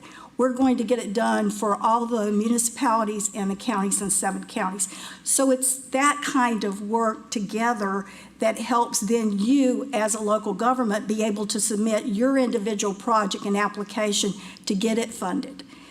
It's to get you qualified, it's to work together, it's also to recognize the interconnectedness of many of our risks. So the risks are, and this is a multi-level, pretty complex thing, which, later at some point as we go forward, we'd be happy to come and do a more detailed presentation to you on those things. But the main thing is just you becoming a member officially of really an organization that you're already going to have a benefit from, we believe, by getting state resources to do your risk assessment. But it's, and your staff will be totally involved in all of those steps along the way. So it's not it's not comparing you to Tampa or Orlando or New York City. It's working on your specific issues in Lakeland. So everybody's specific issues will be, and there's no prioritization done in that, like putting you ahead of somebody else or somebody else ahead of you. It's that working together, we're able to take away the competition aspect of doing that, so that when you have a problem that goes across your border to Polk County, the assessment's already been done for both of you on the same methodology and the same terms, and I know y'all have had problems with that over time. So, Thank you. Thank you. Any other questions for Jared or Pat? Any questions from the audience? Seeing none, this is a voice vote. All in favor? Aye. Opposed? Motion carries. All right, the next 2 items are both related to water utilities issues, and as I go over the items, I would ask that either Robbie or David or both come up so you can just fill the commission in on what's going on as a technical matter with these 2 projects. The first item is an agreement with Wharton Smith in the guaranteed maximum price amount of $1,747,330. To provide all materials and construction services for repairs on the effluent bypass pump station, reuse pump station, and the installation of bypass piping at the Northwest Wastewater Treatment Plant effluent storage facility. We are piggybacking off of a contract for similar services that the Village of Wellington, Florida did through an RFQ process, or a request for qualifications process, which we are allowed to do under purchasing law. The The bypass pump station repairs will be in the amount of $1,185,845, and that will be within water utilities budget. The reuse pump repairs and bypass piping installation repairs are in the amount of $561,485. That will be in Lakeland Electric's FY23 budget. And Robbie, can you just briefly explain the issue here and what the repairs are? Sure. So all the water from our north side our north side treatment plant, there's a portion of it that does get routed through McIntosh, ultimately makes its way back to Glendale. The pump station that's at the Crom tanks experienced a failure. So there's a metal can, the pump sets in. It was catastrophic enough that it eroded a lot of the soil away. And as we inspected those cans, we realized that they all needed to be replaced.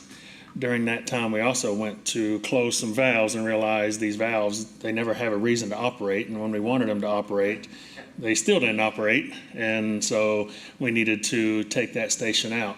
A lot of our facilities would like to have belts and suspenders, and that's what we have here. We have 2 lines between Glendale and Northside, so we didn't experience any outages, just experienced a mess to tear apart.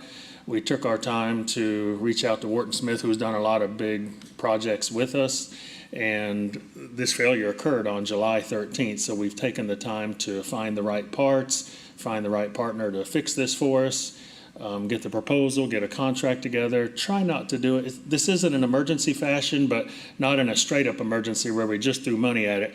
Kind of wanted to work through and add a little bit of engineering to it and make sure that we put everything back the way it needs to be. Specifically with this one pump station where the cans are, pretty much you got to take everything from above grade down to a hole in the ground and build it back. That's really what drives most of the cost. While we were doing this, there is a pump station also connected to this tank that's what feeds McIntosh.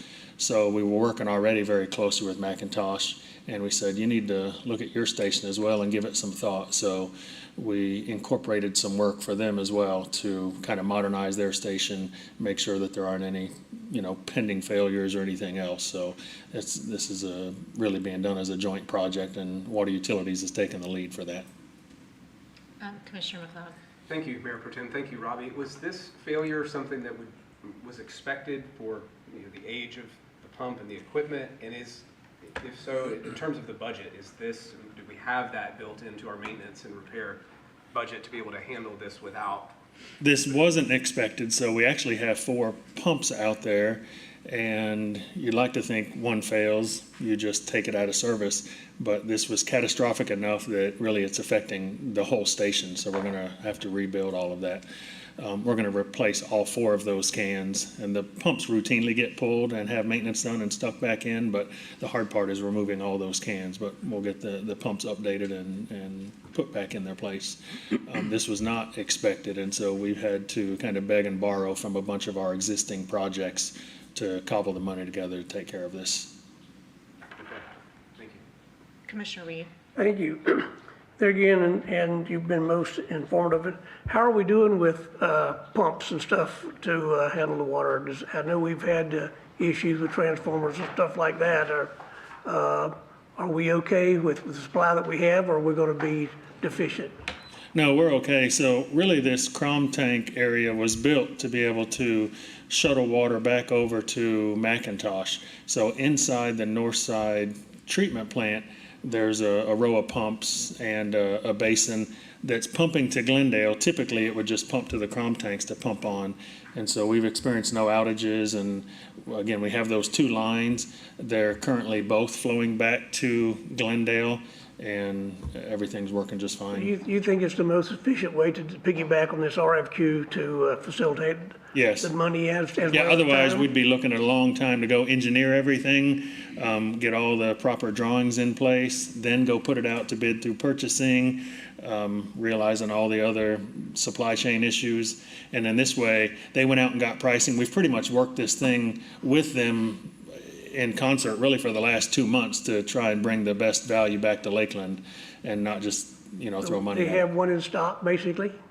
No, they're reaching out throughout the nation to bring all these pieces and parts back. The cans themselves, those are really just round metal that they roll, weld up, coat, and stick back in the ground. So that wasn't the hardest thing. The valves were the big thing. There was one 30-inch valve that had a very long lead time.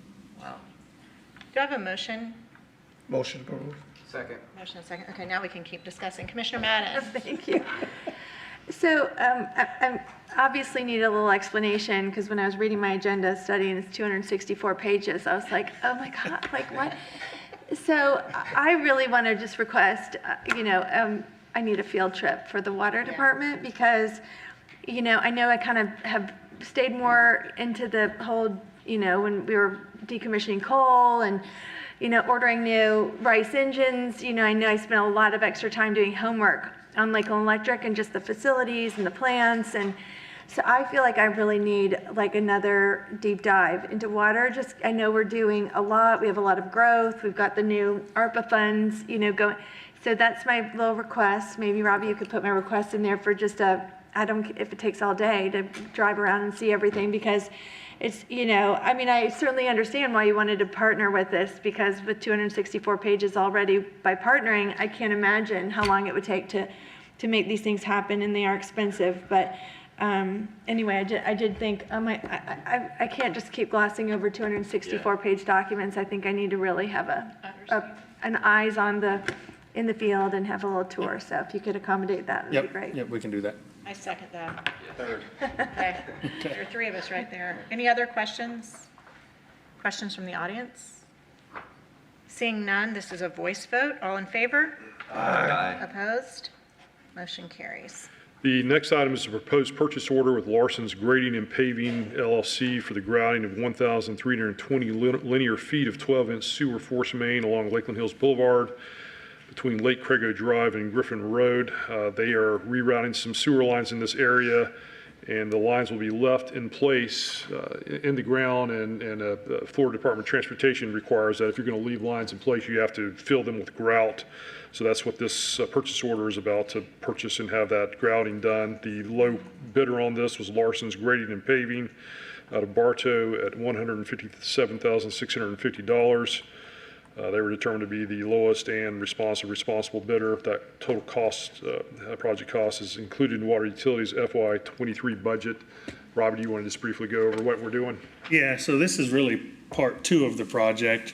We initially issued a purchase order to Killebrew to do the construction to reroute these pipes. So a lot of things in the Wedgwood and kind of the Soakham Loop area worked their way all the way down to the north side pumping station. That's different than the Northside treatment plant. Northside pumping station is closer to Griffin and 98. So just the way the system grew, it would pump all the way down there, only to get pumped all the way back up to Lake Crago Drive, and then turn across to go to the Northside treatment plant.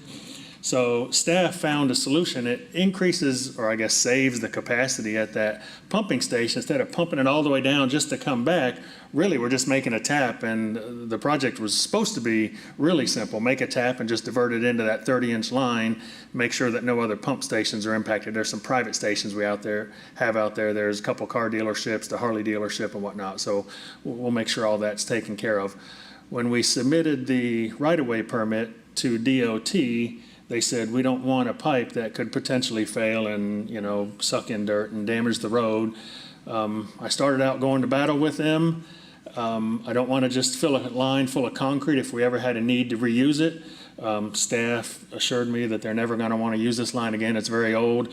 We have a 30-inch line running parallel to it, so if we're ever going to do anything, it's just a parallel smaller line. We're going to get into the bigger line. And so we gave up the fight with DOT and said, okay, we'll grout it. I think it was about $100,000 for the rerouting work. This is $157,000.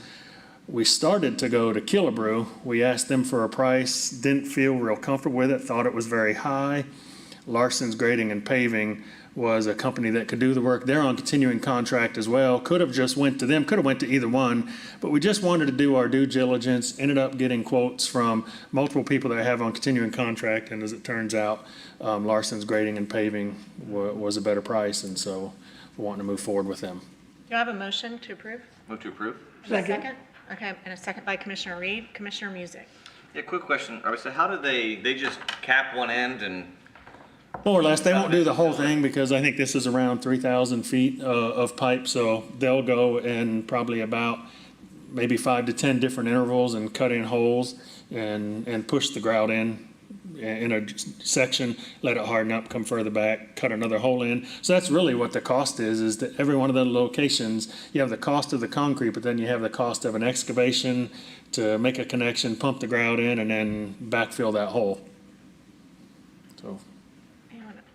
That was my question, and you answered it a minute ago. So it won't be continual grout, or it will be Yeah, continual? it will be, yep. Ultimately, so there Yep. wouldn't be gaps. But thank you for answering. And that line will always be ours. DOT is very picky. They don't want to take ownership of anything, so this is considered out of place. They don't like the word abandoned because that makes everyone think you walked away from it. So what they like to call it is just placed out of service. So it's still ours. If anything ever happens, we'll just pull it out. But this way, they feel like it'll protect their road long term. But you have that parallel line. Yes. Like you said, for future use, Yep. like we could do that. That was, okay. Yep. All right, any other discussion? Any discussion from the audience? This is a voice vote. All in favor? Aye. Opposed? Motion carries. Thank you, Robbie. Ramona's going to present the next item for us. Good morning. Morning. Ramona Sirianni for the City Attorney's Office. The item that we have here is an agreement with Team Dynamics Solutions LLC. This is for project portfolio management software for the Department of Information Technology, or DO-IT, as you are more familiar with. This particular software and related services are the purpose of is to increase the efficiency and reduce the time it takes to monitor some of these issues through the IT service desk by consolidating and integrating a project portfolio and engage in better resource utilization planning. This will support work intake processes, track ideas, projects, requests from departments, and also look at cost. Part of the services will be the software itself, licensing, implementation services, which also includes training for DO-IT staff. This particular software and company, Team Dynamics, was approved by the purchasing department through a cooperative purchase company, Sourcewell, which does municipal contracting and enables municipalities and other governmental agencies to procure equipment excuse me, I'm fighting a cold, I'm sorry. Procure equipment, product, and services to get that volume pricing discount. The term in the agreement is a 5-year agreement. The total cost is $363,486. This is included, the first year cost of $85,857 is included in DO-IT's FY23 budget. And Phil Lambert is here from IT, our assistant IT director, if you have any technical questions related to the software. Do we have a motion? We have a motion from Commissioner Walker and a second from Commissioner McLeod. All right, any discussion or questions from our IT department? Yes, Commissioner McLeod. Mayor Pro Tem, thank you, Ramona. How do we do project and portfolio management now? I think Phil can answer that, but I think it's essentially in-house and what we utilize our own services. We don't have a specific software, which is what this is geared for. That was my question. I just was curious if we have a current software that we use now and we're switching, or if we do it manually now. It sounds like this will be a great improvement. So just looking for a little bit of background on how it's done now. Hi, Commissioner. Phil Lambert, Assistant IT Director. We actually do have MS Project Online, and this will be replacing that. MS Project Online is very limited use within the city and is fairly pricey. We're having to pay licensing charges for each individual user that wants to access the project files. By going to this solution, it gives us integrated between the service desk and our project management portfolio, and we will not have to pay the individual licensing. It'll be all encompassed in a single cost. Would you say this is a savings long-term? It is indeed a savings long-term, especially in efficiency gains. Thank you. Other questions? All right, any discussion from the audience? Seeing none, this is a voice vote. All in favor? Aye. Motion carries. Finance Director, you're up. Good morning. We have an appropriation for the purchase of 2 fire trucks. Standardly, we don't bring the purchase of a fire truck to you for an appropriation. However, as Chief Riley mentioned this morning, one, we need to order Station 8's engine. And the second one is we recognize now that we need to pre-order for engine 3. That money is budgeted in the Public Improvement Fund for 23, so we're simply doing appropriation to move those monies out of the surplus in 22, so we can purchase that. That amount is $736,893 for engine 3. And then the American Rescue Plan Act Fund will pay $900,000 to fully equip Station 8's engine and all the equipment that goes along with that. Station 3 already has a lot of that equipment, that's why it's less. It'll be exactly the same truck as well. So that's a request, total appropriation of $1.636893. Move to approve. Second. I have a motion and a second. Any discussion with Mr. Brosart? Yes, Commissioner McLeod. The 24-month timeline from purchase to delivery of the vehicle, how confident are we that will hold? I feel like in today's environment, you just say supply chain and everything is backed up. Are we confident that's as best we can at this point? That's what they're advising Chief Williams. The city manager just raised his finger. Well, no, I mean, Yeah. Chief spoke to that earlier during the presentation, where normally it's about 12 months. This is what they've estimated now, based upon the issues that they're having in the supply chain. And this isn't unusual for fire trucks. We're seeing with other large pieces of equipment. Mr. McLean in our fleet area has seen the same thing with solid waste trucks. Whether it's, one piece of equipment, say Allison transmissions we're waiting on, and they're, it's across all platforms, those types of things can really delay it. And I mean, if there is a silver lining, it's that we're not earning much on the money as it sits there in the bank, and we're recognizing a significant savings by pre-ordering the engine 3 now. So. Any other questions? Any questions by the audience? Seeing none, this is a voice vote. All in favor? Aye. Motion carries. Thank you, Mr. Brosart. Now we'll move into utility. Good morning again. Ramona Sirianni for the City Attorney's Office. We have a number of utility items. The first item that we have is an agreement with Moffett Mechanical LLC. This is for the ventilation of the structure, also referred to as the engine hall, that will house the RICE engines and provide cooling of the engine equipment for the generator. And also significant with this particular engine, or this type of ventilation, is it prevents a gas concentration from being an issue if there are leaks. So that this is part, again, of the RICE project continuing contracts that you will see. The city's purchasing department issued an invitation to bid for the design, engineering, and supply of a complete engine hall forced ventilation system. The city received responses from 2 contractors.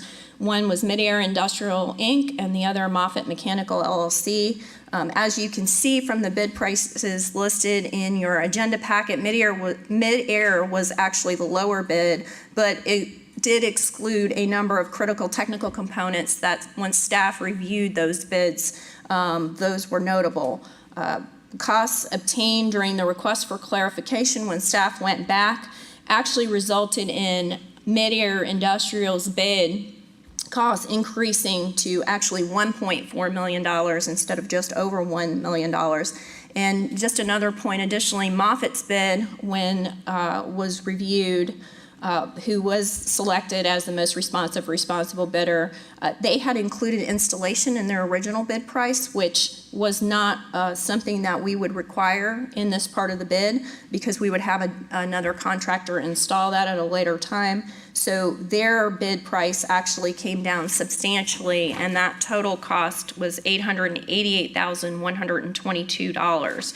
So that is the total cost of the forced ventilation system from Moffett, and that is scheduled to be delivered, designed and delivered in February 2023. And as I mentioned, another contractor, which will be competitively procured by the city and selected pursuant to a separate bid, will do that installation, and we would ask for your favorable approval. Motion to approve. In a second. We have a motion and a second. Any discussion? Any discussion from the audience? Seeing none, this is a voice vote. All in favor? Aye. Opposed? Okay. Thanks, Ramona. All right, the next item that we have is an agreement with Burns and McDonnell Engineering Company. This is for the construction of the Hamilton substation, which will be located on Drainfield Road. This is the construction of Hamilton substation has been something in Lakeland Electric's long-range planning for quite some time, and the idea is to meet the needs of the utility's growing customer base that's located in the southwest region of Lakeland Electric service territory. The city's purchasing department issued an invitation to bid in June of 2022 of this year for contractors to design, procure, and build the Hamilton substation. The city received 4 responses to that bid. Upon evaluation, Burns and McDonnell's was selected as the most responsible bidder. However, again, as you can see in your agenda packet, Beta Engineering LLC was actually the lower bidder by about just under $500,000. However, again, staff in evaluating the bids went back to Beta for some additional clarifying details, and Beta's adjusted proposal actually became only $173,647 lower than the Burns and McDonnell price in their bid. Beta's project scope, another consideration was there was lack of detail in their particular bid, which probably would have resulted in some additional potential costs, including change orders, as well as there wasn't specific information related to key personnel and some company safety data. So based on that, staff selected Burns and McDonnell's as the responsible bidder. Upon your approval, Burns and McDonnell will commence work on the design. Construction is scheduled to be completed by October of 2023, the entire Hamilton substation. One thing I would want to point out in this agreement as well, we have built in a contingency amount. I know we've been talking about this on a number of projects for Lakeland Electric due to supply chain issues and other issues in the marketplace at this time. When we initially negotiated this agreement, Burns and McDonnell had provided us a hard cost of $2.7 million. It's part of their bid for equipment and materials. However, based on what we're seeing with the market, we wanted to make sure upon discussion with Burns and McDonnell's as well that we built in a contingency amount for that particular materials and equipment. So the city staff is requesting a contingency in the amount of about 10% of that $2.7 million, which equates to $267,349. And that is just simply allocated for equipment and materials which might need to be adjusted. Now that could be a little bit more in that 10%, or we could actually see a change order for a decrease as well. So the total cost of construction now is $8,255,996, and that is included in Lakeland Electric's FY23 budget. And we would ask for your favorable approval. Move to approve. Second. I have a motion and a second. Any discussion, questions? Yes, sir, Commissioner Reed. Can you give me that number again? 8 million, how much? It's $8,255,996, and that is that 10% contingency amount of the material and equipment was added to their base bid, because their base bid came in at $7,988,647. So we're looking at a contingency amount of $267,349. That's a not to exceed amount, so it could be actually less than that $8,255,000 When amount. do we expect to have that completed on service? I think 2023, what did I just say? October of 2023 should be ready to go. Other questions? Any questions from the audience? Seeing none, this is a voice vote. All in favor? Aye. Opposed? Motion carries. And this brings us to our consent agenda item that we approve, but that you'll be providing information for. This item is an agreement with Industrial Airflow Dynamics, Inc. This is for expansion joint replacements at Larson Unit 8 on the combustion turbine and also the heat recovery steam generator. The current expansion joints are in need of replacement. They are put under a great deal of repeated stress from heat and pressure as well as cooling and contracting. They're approximately 8 to 10 years old at this point, but this type of heat and pressure as well as the cooling and contracting exposure tends to shorten the life expectancy of the expansion joints. Based on the need for to ensure the efficiency of the unit, the city's purchasing department issued a bid in August of 2022 for the replacement of 3 expansion joints and the manufacturing and installation of those 3 joint seals on Larson Unit 8. The city, however, only received 1 response back from that bid, and that was Industrial Airflow Dynamics. And upon evaluation, city staff deemed that they were qualified to meet the requirements of the bid specifications, and they would be completing this work in the fall outage that's set to begin mid-October and would go to December of this year. The total cost of the work is $124,500, and that is included in Lakeland Electric's FY23 budget. Move for approval. We've already approved it on consent, but if we have any questions, we can entertain those. Brought it back. All right. Thank you, Ramona. Their logo threw me off. I thought we were talking about the airport for a second. That jet plane in their logo. All right, item number 4. Okay. Items 4 and 5, actually, they're change orders. They're somewhat related, and I'll explain as I go through. The first item, change order with J.H. Ham Engineering. This is for annual electric construction services at McIntosh, Larson, and Winston power plants. If you recall, the City Commission approved those contracts, those continuing contracts back in February of this year, and aside from J.H. Ham, there were 3 other contractors that were approved for that work. Once this agreement was for the repowering of services at McIntosh and also to provide alternative power sources in preparation of the demo of Unit 3. However, at some point in time, once the project started, we realized that there were going to be additional project scope of works related, as well as initially when we went in to do these contracts, McIntosh Unit 1 and 2 was not included in the demolition, which is why we were having a big part of why the increased scope of work. Originally, J.H. Ham's scope of work was budgeted for $1.25 million. Pursuant to the change order, it would be a change order of $750,000 with the intention that now Units 1 and 2 will be part of the services. They're also going to be providing a number of other electrical services related to the Unit 3 connections that had existed, as well as Unit 5, also for the Rice project, and they will also install some new low voltage motor control centers for Larson, and that will be in conjunction with Electro Design Engineering, who we will I'll present that item next as a change order. The total estimated cost again for the change order is $750,000. All the terms and conditions of the existing contract would be followed, and that is included in Lakeland Electric's FY23 budget, and we'd ask for your favorable approval for that. Move for approval. Second. We have a motion and a second. Any discussion?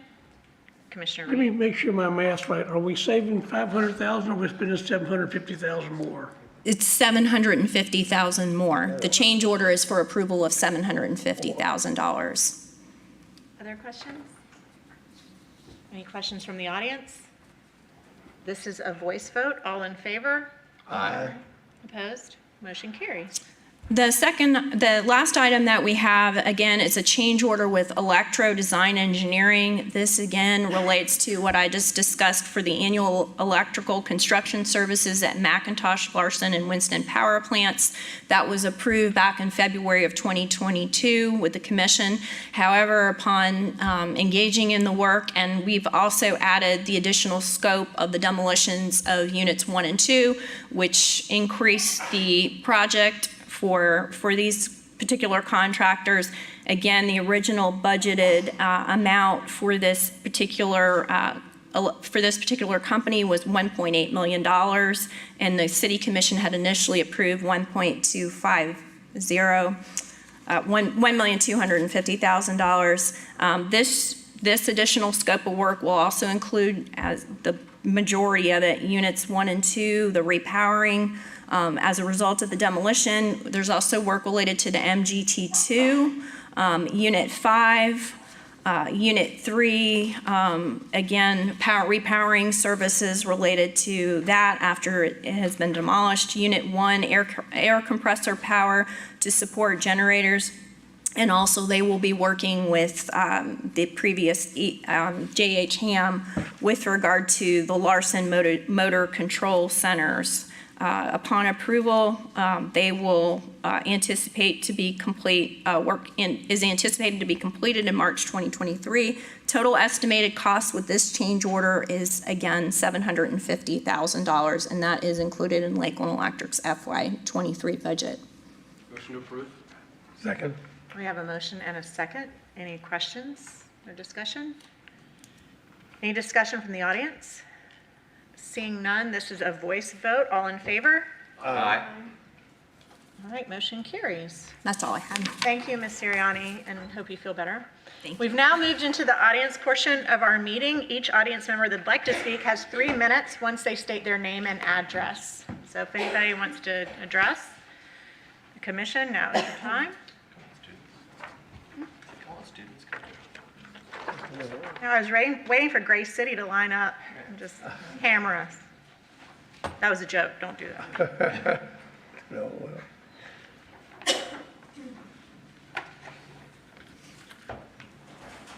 Doris Moore Bailey, President of the African American Chamber of Commerce, Polk County.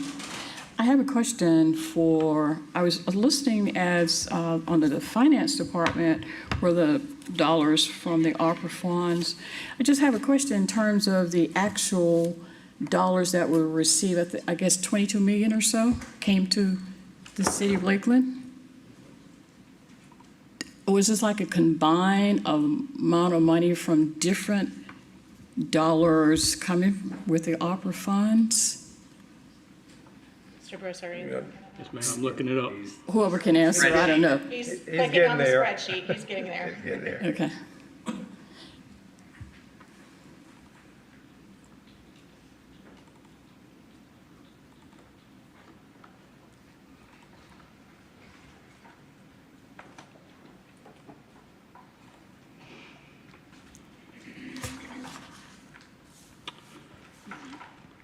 The city received $22,626,368. Right. So when those dollars come in from the county, is that right?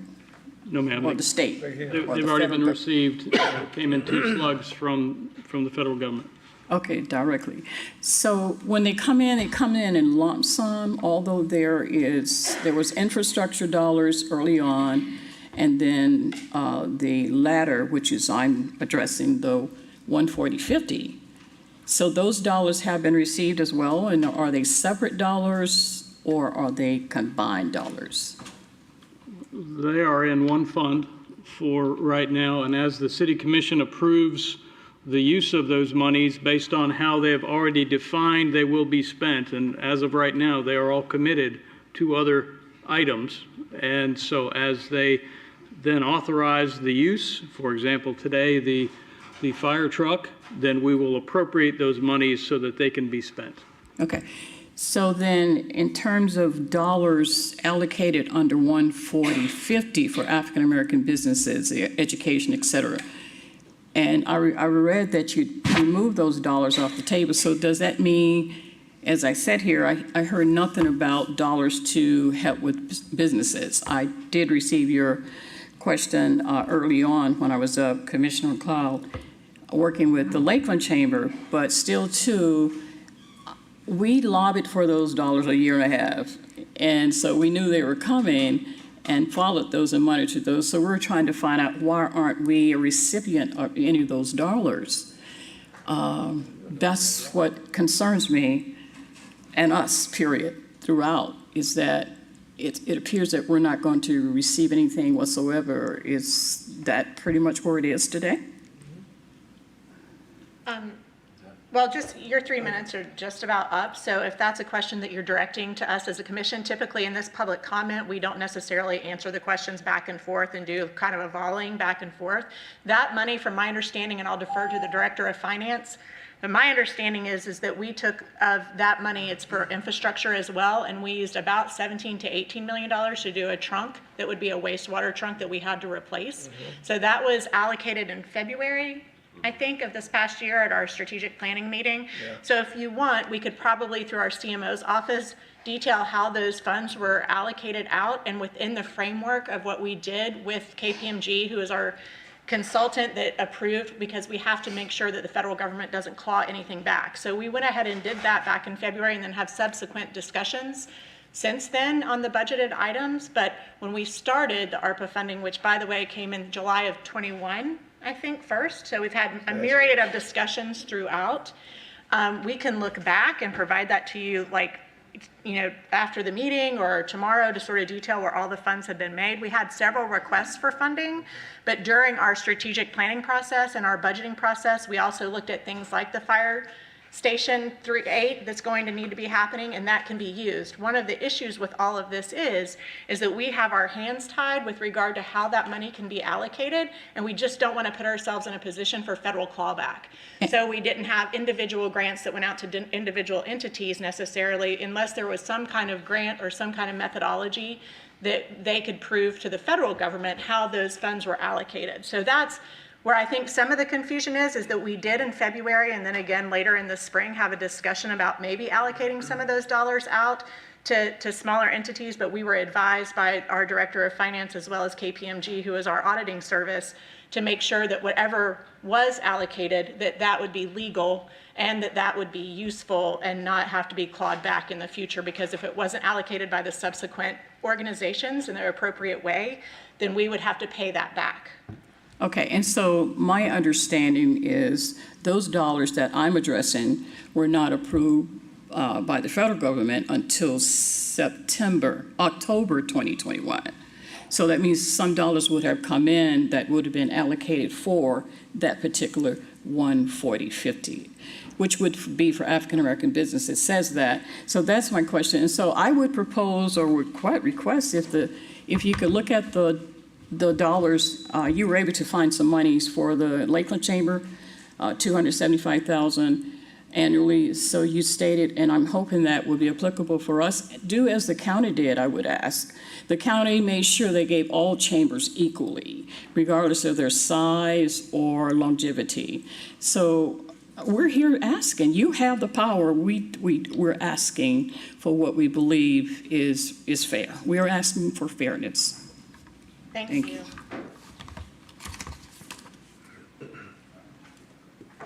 Other audience members? Mr. Coney?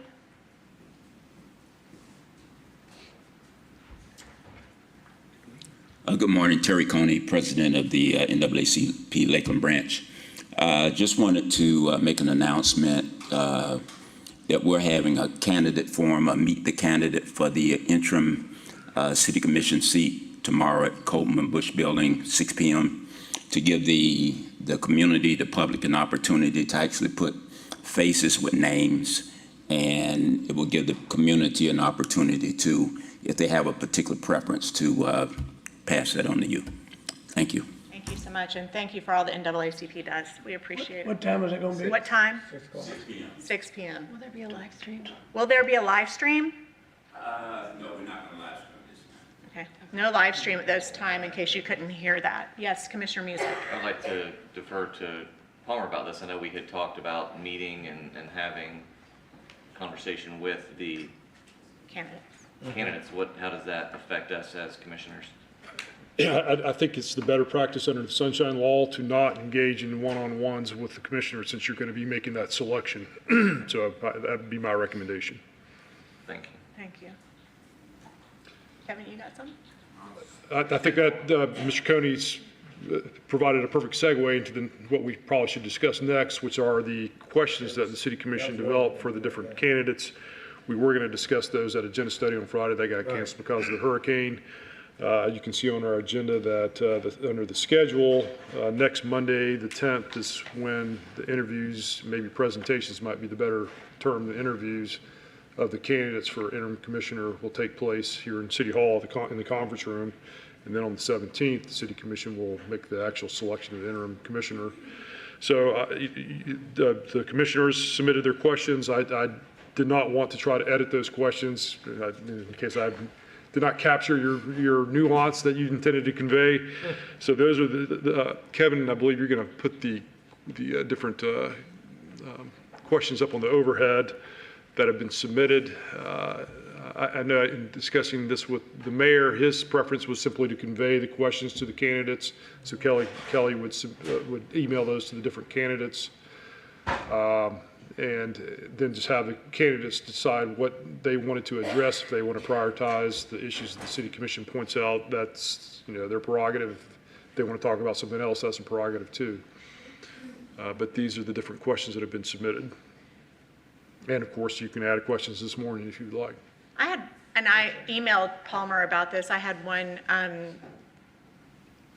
clarification is there was one section that specified the boards and committees that Commissioner Walker sits on. I just want to be clear in saying that those change with every city commissioner, and they are dictated by the, not dictated, but they are appointed by the mayor. So that's something that's very flexible, even though there's a specific list in there. Those are just examples of how Commissioner Walker has served outside of the city commission, but that the mayor typically talks to the city commissioners and makes those appointments as someone new comes on, into play.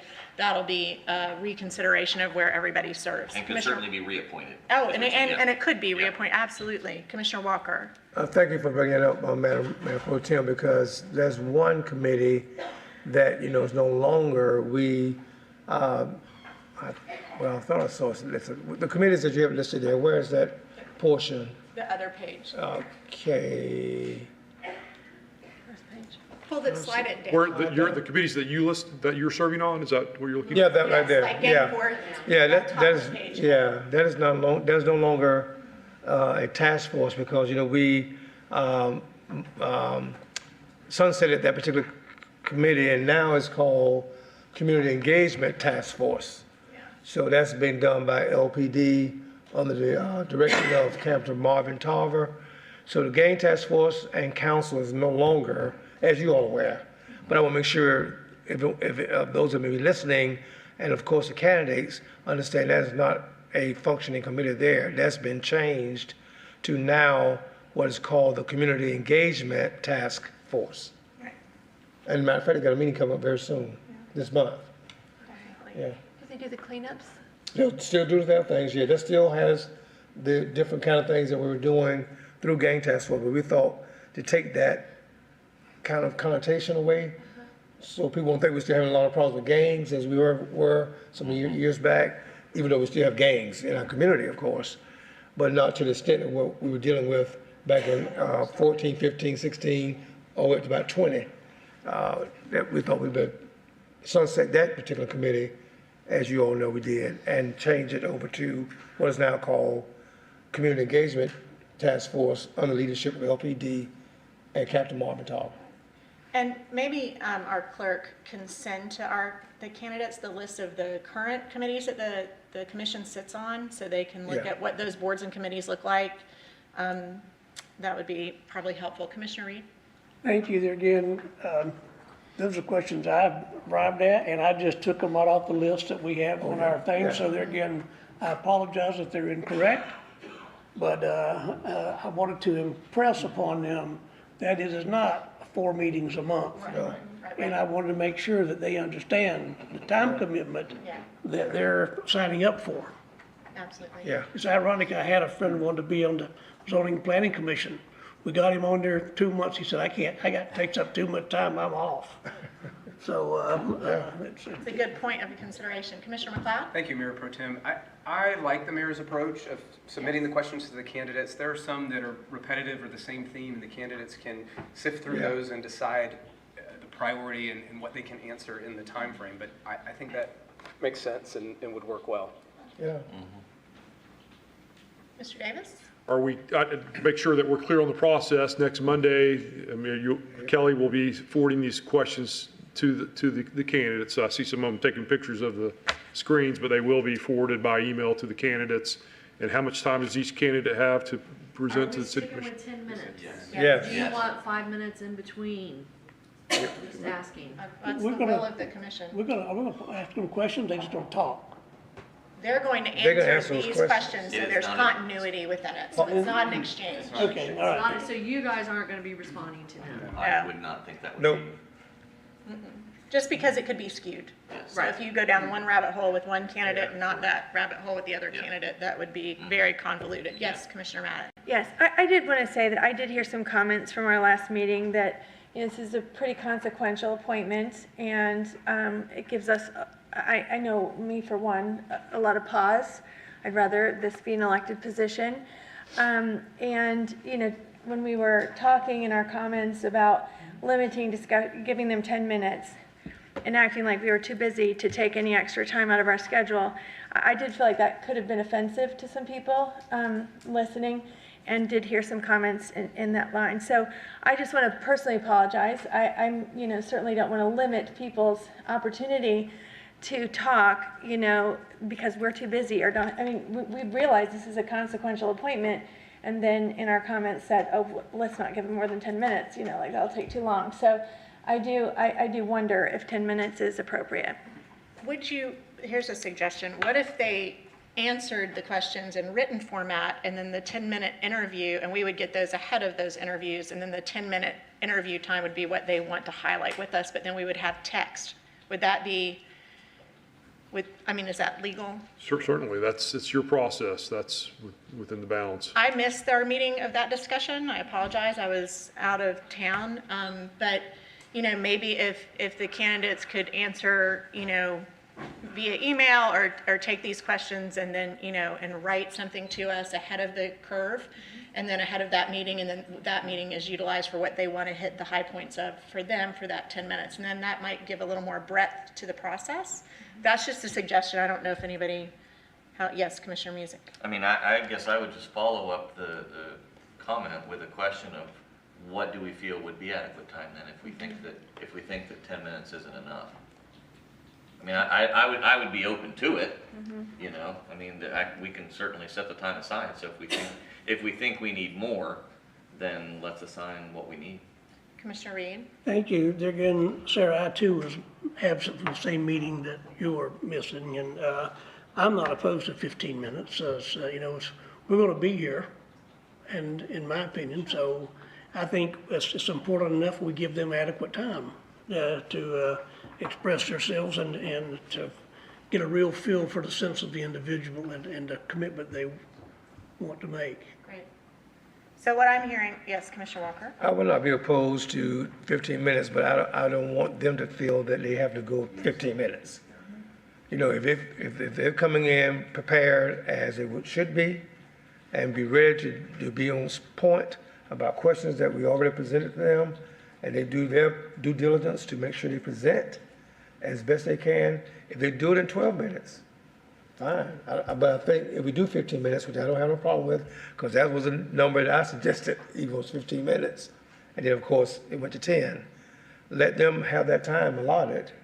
And, of course, no, hey, I might have done it in 9 minutes. But at least I got my point So across. what you're saying is they wouldn't be penalized for No. being less than No. 15, but we could allocate 15. Yes. How many are in favor, thumbs up, of 15-minute interviews?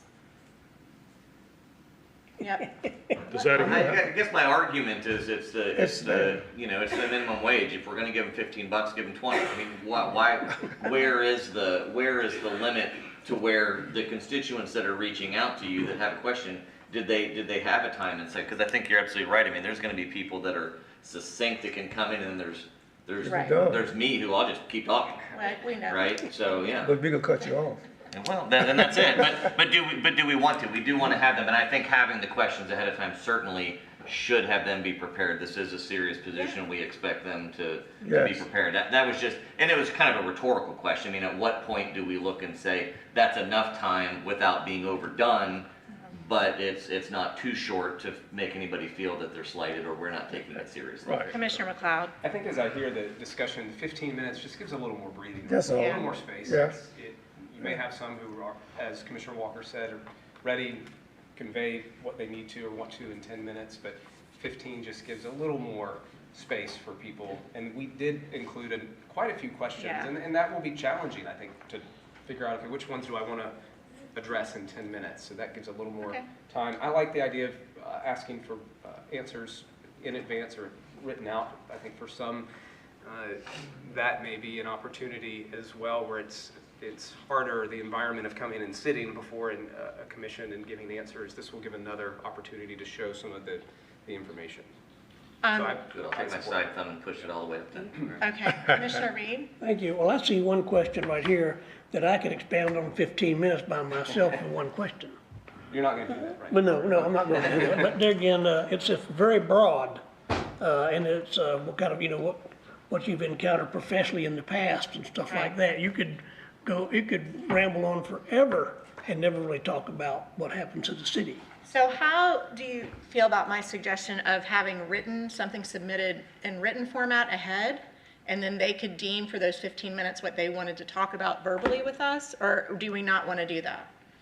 And I'm not offended, like whatever you want to. Yes, Commissioner Meese. The problem that I would have with that, personally, if I were the one in that seat, I would not be able to translate my thoughts in writing as well as I could by Verbally. speaking. Okay.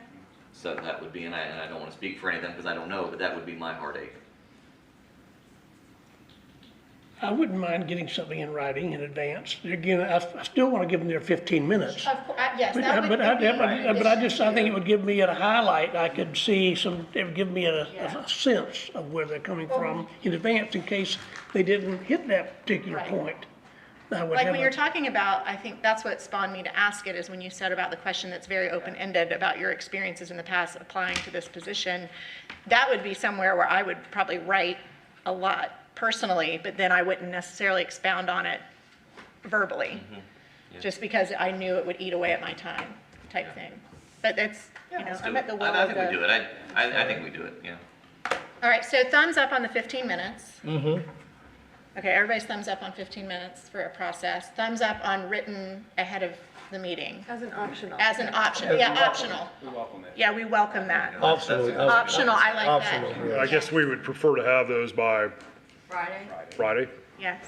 And they should be, Yeah. Yep. To read over the weekend. But you got Monday's in it. and please submit them to Kelly, who's the city clerk. That would be the point of Commissioner Madden contact. has a question, sorry. Yeah, so to Commissioner Music's point, certainly everyone is different, and I think having a few options is helpful. When you're running a campaign over months, people have different ways to get to know you, from candidate interviews, things that they're reading in the paper. I also, we've noticed that there's a lot of influx of emails coming in from, particular candidate. And I would encourage others, to do likewise. If they have friends and family and coworkers and folks that could support them, and write us an email to let us know. Because we're getting those. We're already getting emails, saying that this is the candidate we support. And I would want the other candidates to know that that's coming in. You wouldn't want them to be disadvantaged because they just didn't know that that'd be something that could be influential. So we are going to be taking into consideration feedback we get from people who know the candidates when they come to our email box, or when we see people at Publix and they say, we really like this candidate. We're going to take a look at anything that gets mailed to us by Friday in response to these questions in advance on their particular the things they bring to the table, and then also in the interviews on Monday. So just so the public knows as well, you know, we are taking all these things into consideration. So even if Monday you think, wow, I can't believe they picked that candidate, they didn't seem as stellar as maybe another one, that we are taking several things into consideration with regards to community support, influx of emails, written things to us, and then also that Monday. I just wouldn't want anyone to watch Monday and be like, this is the one they picked by this, you know, 15 minutes. And I think that's also the 15-minute, you know, when you're interviewing, when I interview at Madden, you know, we have several interviews, you know, before we make a decision. And so that's, I think more is more, you know, with regard to this appointment. We do have one more challenge. Again, I don't have internet at home. I can't, and we may have trouble getting the stuff back and forth. And so we have another challenge in ourselves as well. That so if somebody wants to email us something, I'm probably not going to get it. Yeah. Starbucks. Are you, City but email, it should be available. your city email would be available, just not at home, you just, if you came in. Come you down could here, I'll check. come down. You like I did Radine last wants week. you to I come had to go down. to Cecil Park. Did you? Yeah. Radine loves it. She wants me out of the house. That's right. Surf Lakeland's available, brother.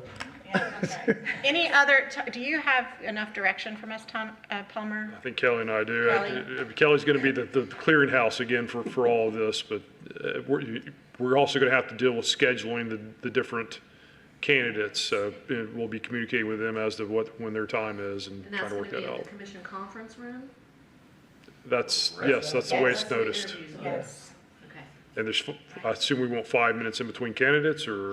Yes. Yes, that'd be good. yes. And this will all obviously be public, open to the public. Yes. Essentially, all the public will not have the opportunity to make comments at the meeting on the 10th.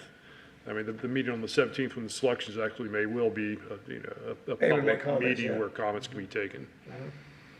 And the public can email you at citycommission@lakelandgov.net, and all of you will get get it now. it. They can send one email to all of Right. you. Okay.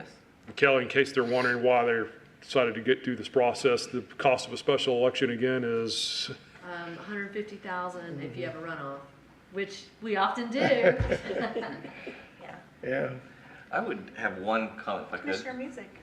Just when Palmer was saying that just as, because we have 8, I believe. It's eight. And I'm sure at some point you guys can do this, I would also find a way to randomly generate who goes when. Oh, I was going to go alphabetical.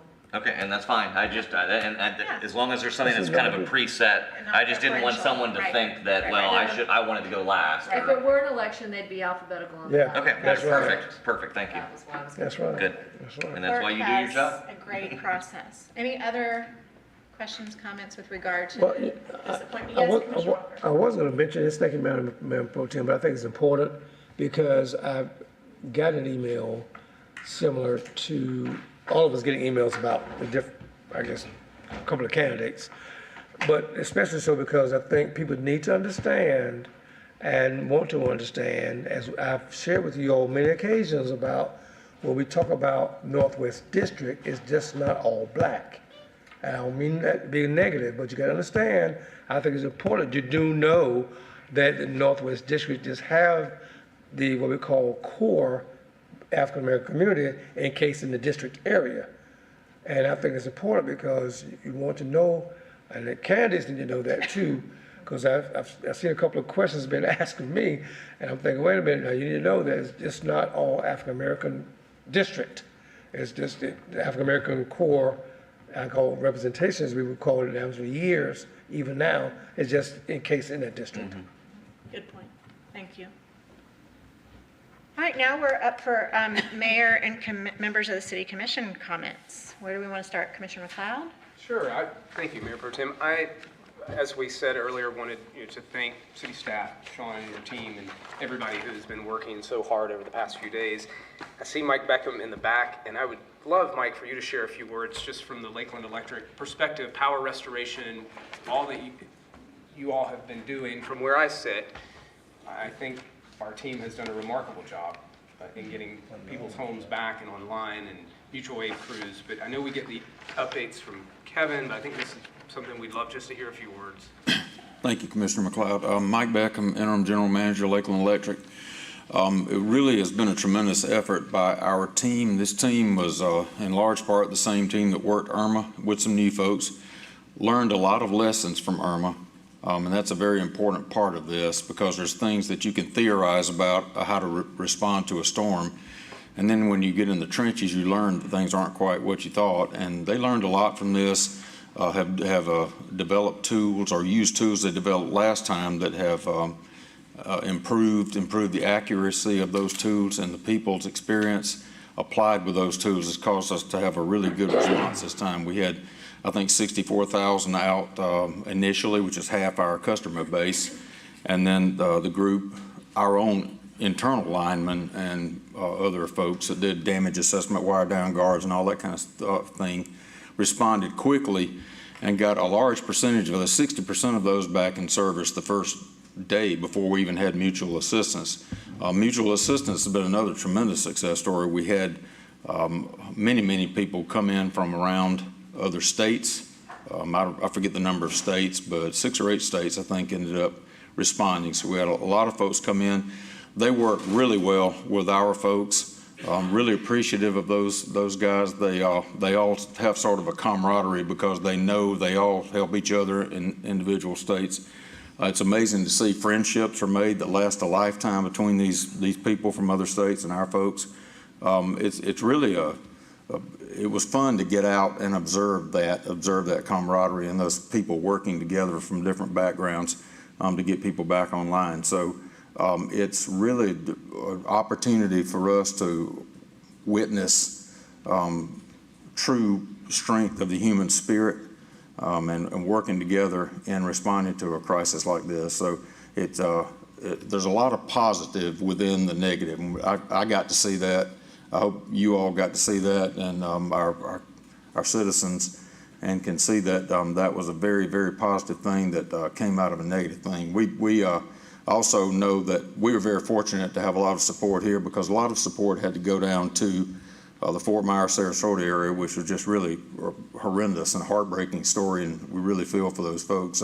We're so fortunate, so blessed here that we ended up with as little damage as we did, and I don't mean to shortchange that. I know it was painful for our folks that had to go through that, but we're so fortunate that we ended up with the amount of damage that we had to deal with. So extremely proud of the team, extremely appreciative to the city support, commissioner support, and just very proud of our team's response. We are farther along now, I think, than we were last time during the last hurricane, and we're going to do a lessons learned from this one too and get even better next time, which hopefully is going to be a long time from now. So, but thank you for the opportunity to come in, Commissioner. Absolutely, and I think the communications, Mike, coming out of Lakeland Electric, Catherine Lacey and her team have been excellent. Yes, putting out thank you. Updates, multiple updates every day, and the why behind, why am I seeing my neighbor has power and I don't? Some of the reasoning and things and giving people that picture has been really helpful. So she and her team did do a great job. Thank you for that. We appreciate that feedback. We had folks too, and I mentioned the folks that are out in the field, but we have customer service reps, people that answer phones and listen to a lot of. They have to absorb a lot of that difficulty. That I'm so really proud of those folks that man the phones and talk to our customers and maintain their cool. Many of them too. Many of our people that came and dealt with the storm also had damage at home. I know people that dealt with damage early in the morning came on in and did their jobs, and they're juggling that. So thank you for that feedback. Thank you, Mike. Yes. If I may, I'd just like to make a couple of comments as well. Lakeland Electric was certainly a big focus of this restoration effort, and they have done a tremendous job, and we're extremely thankful to them and to the mutual aid folks who have arrived and helped us out, but all the other departments as well. I mean, public safety, certainly, public works with all the debris in our facilities, and we do have damages to city facilities that we're working on, and for the most part, we have some of those public facilities that are not open today, but will be open tomorrow. And so Kelly Rec, Simpson is open, but while they do have power, the air conditioning was not working. We do have fans in there, and it is open today, but the others will open tomorrow. The pools are closed today, but that's because after they're down, we have to have a certain amount of time for the chemicals to be able to be applied again, and so they will be open at some point tomorrow. It's really been just a tremendous effort, and even the growth that we have seen in our Emergency Operations Center. I will tell you, it's impressive. Just a few years ago in Irma, I was a younger assistant city manager here at the time, and literally in our Emergency Operations Center, we had a pegboard that looked like a light bright, and you had little lighted pegs that you put in, and that's how we tracked areas around the city that we needed to get to. But to now have Web EOC, which you will recall we recently purchased, for everyone in that network to be able to track along, know where there's areas of concern, know what's being done. We literally could operate an EOC now virtually instead of being in the same room. I'm not suggesting that we're going to do that, but our EOC and the activation there and to see that effort and the coordination has been just tremendous in the way that we've grown in that, and then certainly a credit to all the staff that's responsible for that. Anything else, Commissioner McLeod? Good. Commissioner Reed? Thank you. First of all, I'd like to shout out to our young people here that I didn't see anybody falling asleep. It's been about a 3-hour marathon today. Maybe a couple of them were on their phones a little bit, but we all have things we have to do sporadically that come about. But I'm glad you came. I hope it was informative. We encourage you to participate in city government in any way you can. What group is this exactly, Sean? Did you know? Grace City Leadership. Pardon me? Grace City Leadership Institute. Oh, great. Okay, good. And are they from different high schools or one particular high school? They're college-age students. Okay, I'm sorry about that. Good. You're voters, that's even better. I encourage you to vote. Other than that, again, to shout out to Mike and stuff, we're very fortunate. If you've seen some of the videos, Interstate 75 was closed for miles all the way down to Port Charlotte. Boca Glen's closed all their rentals till December. Not gonna have power for 2 months probably. Sanibel's bad, Fort Myers is worse. And so we're fortunate, but it could have been us. And there's another one coming this way, I understand, so don't put away your generators yet. But thank you for coming. Hope you enjoyed today and please come back. Mr. Madden? So I'm going to hijack y'all too, since you're trapped in our chamber for a few more minutes. I'm going to speak directly to the young people in the group. I'm so excited that you came, and we need you. And when you heard our fire chief say the #1 challenge, anyone remember what the fire chief said the #1 challenge is facing Lakeland today? Growth.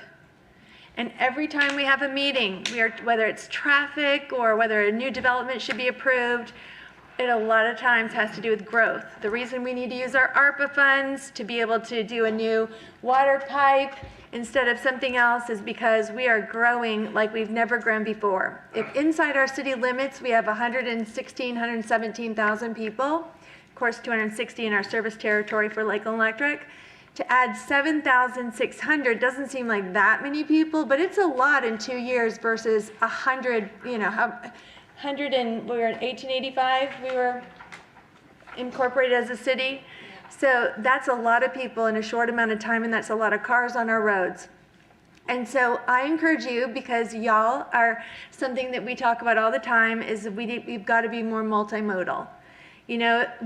Florida developed slowly over time, and it was developed totally around cars. So everywhere you wanted to get, you got there in a car. You got in your vehicle and you drove just down the road anywhere. So there's apron, which is like the entryway to McDonald's, the entryway to Publix, and you go on a sprawling Florida Avenue all the way from the I-4 down to Mulberry, going in your car everywhere you want to go, getting out onto that road. So we're trying to get more of a new urbanist design. We're trying to focus in our downtown. We're trying to be more walkable. You notice downtown's more on a grid. So like when you go to your favorite cities, New York City, around the world, in Europe, You walk a lot of places, right? Like, do you walk more in other cities when you go there? Like, do you ride Uber? Do you ride your bike? So that's what we're really trying to convince, people who live in Florida that it's not too hot. Like, I rode my bike to work today. It was even cool enough to wear my jacket. Usually I have to have more of a sundress. But I feel like y'all are the early adapters. You love the vibrancy of our community events and being downtown. You see when we get new restaurants and retail, and growth is scary for a lot of people who are older. They think, we don't want to deal with traffic. We don't want to deal with all these things, but we need y'all. This might be kind of boring for 4 hours or 3 hours on a Monday to come every week, but I'm looking over. We have media here every time we meet, and it's really awesome. We have government in the sunshine, which means we're either going to be video recording our meeting, or you're going to hear about it in the Ledger in our newspaper. You're going to hear about it from Lakeland Now, which is an amazing online publication where they'll tell you everything that we're talking about and get your feedback.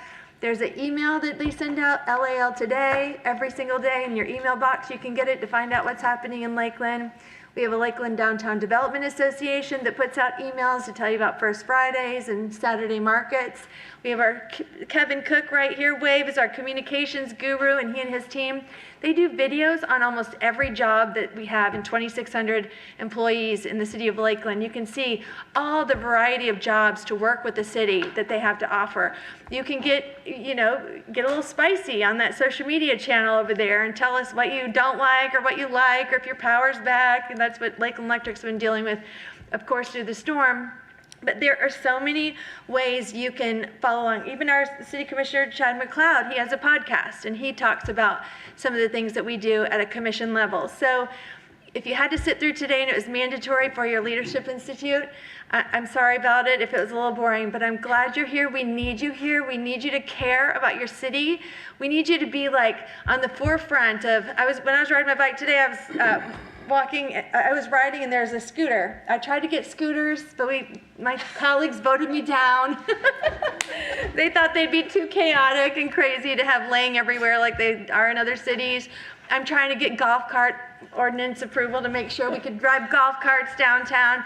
I mean, we need to be creative and outside the box and thinking about how we're approaching, especially downtown. Now, maybe North Lakeland and South Lakeland, they're kind of suburbia, and maybe they'll stay that way a little longer. But if we can get that, Commissioner McCarley jokes about me. I was at Black and Brew with my kids one day, and we were going to go to the Veterans Parade at the Veterans Park behind RP Funding Center that weekend.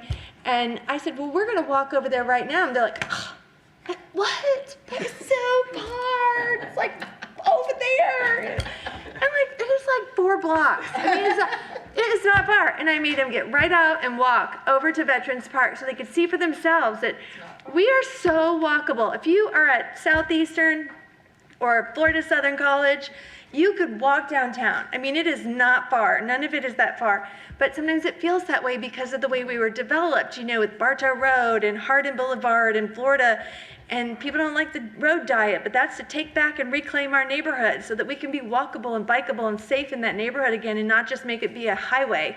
People on the one side living in a historic bungalow should be able to walk across the street to get to the other side to Lake Hollingsworth and walk, because it's only 2 blocks away. So those are some of the things that we talked about in a very formal way today, where there's cool stuff about like getting our electricity cleaner with these RICE engines, and I get all excited about that, trying to solve that equation for the planet, to have cleaner energy. So we have so many cool things with an airport and with a municipally owned Lakeland Electric. I hope that you'll get involved. I hope that you'll pay attention. I hope that you'll read our newspaper and our articles and stay in touch with what we're doing, and that this won't be just the end of your city government experience. Can I add one thing? Yes. Briefly? Thank you. I've got to do a speech over at Southeastern University before long, but there again, the city, we can impact your life more so than any other government. There again, I know they can get into your pocket at different spots, but there again, we have a greater impact on your life than state or federal government. But so you need to be tuned in to what's going on downtown. The president doesn't pick up your garbage. We do. Just You won't see them at Publix, I guarantee you that. Commissioner Walker. Oh, you jumped to. I did. Okay. Mixing Well, it up. okay, two things, if I could, Madam Mayor Pro Tem, thank you. I'm sure many of us got calls in a few days because of the storm and Hurricane Ian as it, came across us and that kind of thing. But I want to give a shout out to Salvation Army. As there was one of the senior high rises here, and one of those St. Luke Life Center there on West Quincy Street was out power, and Mr. Ross here in the back, who visited us every commission meeting, reached out to me, and another person along with there at the Life Center reached out to me as well. As many of you all have reached out, many calls you all got, like I'm sure I got as well, of course, the last few days. But they were out power, and concerned about food and that kind of thing, because trying to prepare at least a hot meal, not knowing how long the power would be, and they were out, I think, pretty much a day there, I thought, if not a day plus. And I just picked up the phone, called Captain Mockerbee, because I'm serving the board of Salvation Army. They have been asked to go down to Port Charlotte, Fort Myers area, to provide assistance down there as they were. But he immediately did what I think the Salvation Army and other organizations do, and within a matter of minutes, it was a matter of minutes, he made contact, I think, with Mr. Ross, and he did call me back and let me know, even though he's tied up with what's going on and been deployed down to the most disastrous area. They had meals. They had hot meals prepared. This was I thought, wow, that was quick. So, and well over, I think 150, 200 meals done, no time. So I want to make sure that everyone knows these organizations such as that, American Red Cross, who also reached out to for support in some respect as well. They were just there. They were just there along with what we already know our city did. So kudos again, and shout out to Captain Mockerbee and Salvation Army for just within minutes of having done something to support seniors that were desperately needed meals. And as I talked with city manager about that, and he called me back and said, "Are you working on that?" I can see what I can do to help. I said, "We got it covered. We got it covered." So thank you again for that. You all know, because of the situation regarding Hurricane Ian, we moved the opening of the Lakeland History and Cultural Center to October 27th. Okay, so you know about all that. And those who had RSVP and will be able to be a part of that, we call donor reception, they will get their notices and to let them know the date has been changed if they hasn't already started doing it.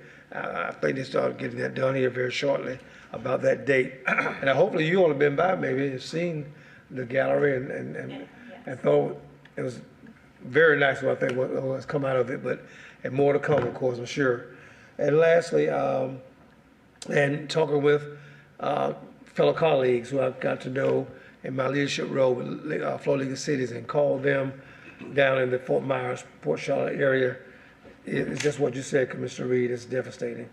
And they don't even still have power, and they're having to provide food and water even to be supported, and shelter as well.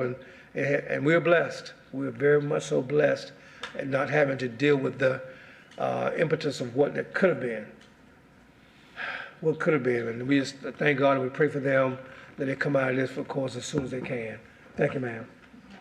Commissioner Music?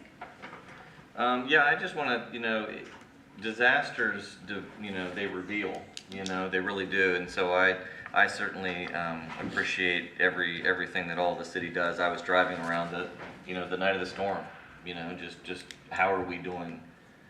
Plus my wife said, you need to get out, because I'm not used to being in the house. So, out in the storm. Yeah, well, I'm just out in general, really. But my question that I had for you, City Manager, was we had tons of people reaching out to us, right? I mean, everything from my power is out to when is my trash going to get picked up? And I tried to be kind, certainly, to let them know, hey, we did have a big hurricane, so it might be a minute or two.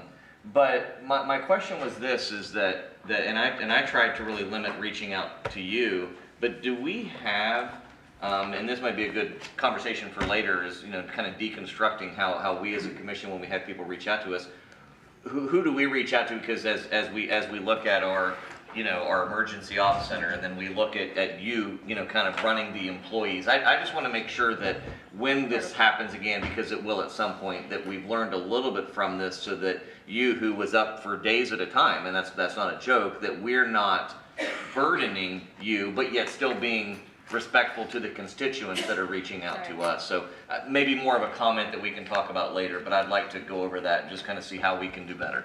Yes, sir. Thank you. We did, as part of IRMA, and the after action report on that, and a lot of the exploration from what we learned there, that was some of what was discussed. But I think probably in our commission onboarding, and we're working on updating what that onboarding packet looks like. But that, I think, is an addition that we can make there, so that the commission can understand better, certainly a newly elected commissioner, how we should operate and communicate during those. But I want to thank the commission. There was a lot of text that you received from me over these past several days, and then I was texting with all of staff and emailing and phone calls, and it was pretty much nonstop for several days. And we understand the pressure that you're under as well, and all of those constituents that are reaching out to you, and we get that pressure because we're under the same. And for the most part, I thought it went very well. So thank you for the support. Even at one point where I asked, you know, please, as much as you can, you know, just try to let them know that we're getting there as soon as we can. That helped, because it did slow things down.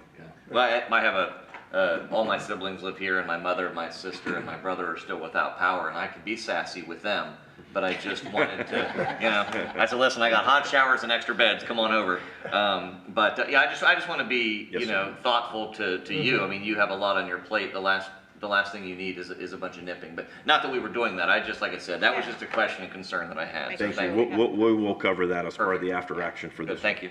Thank you.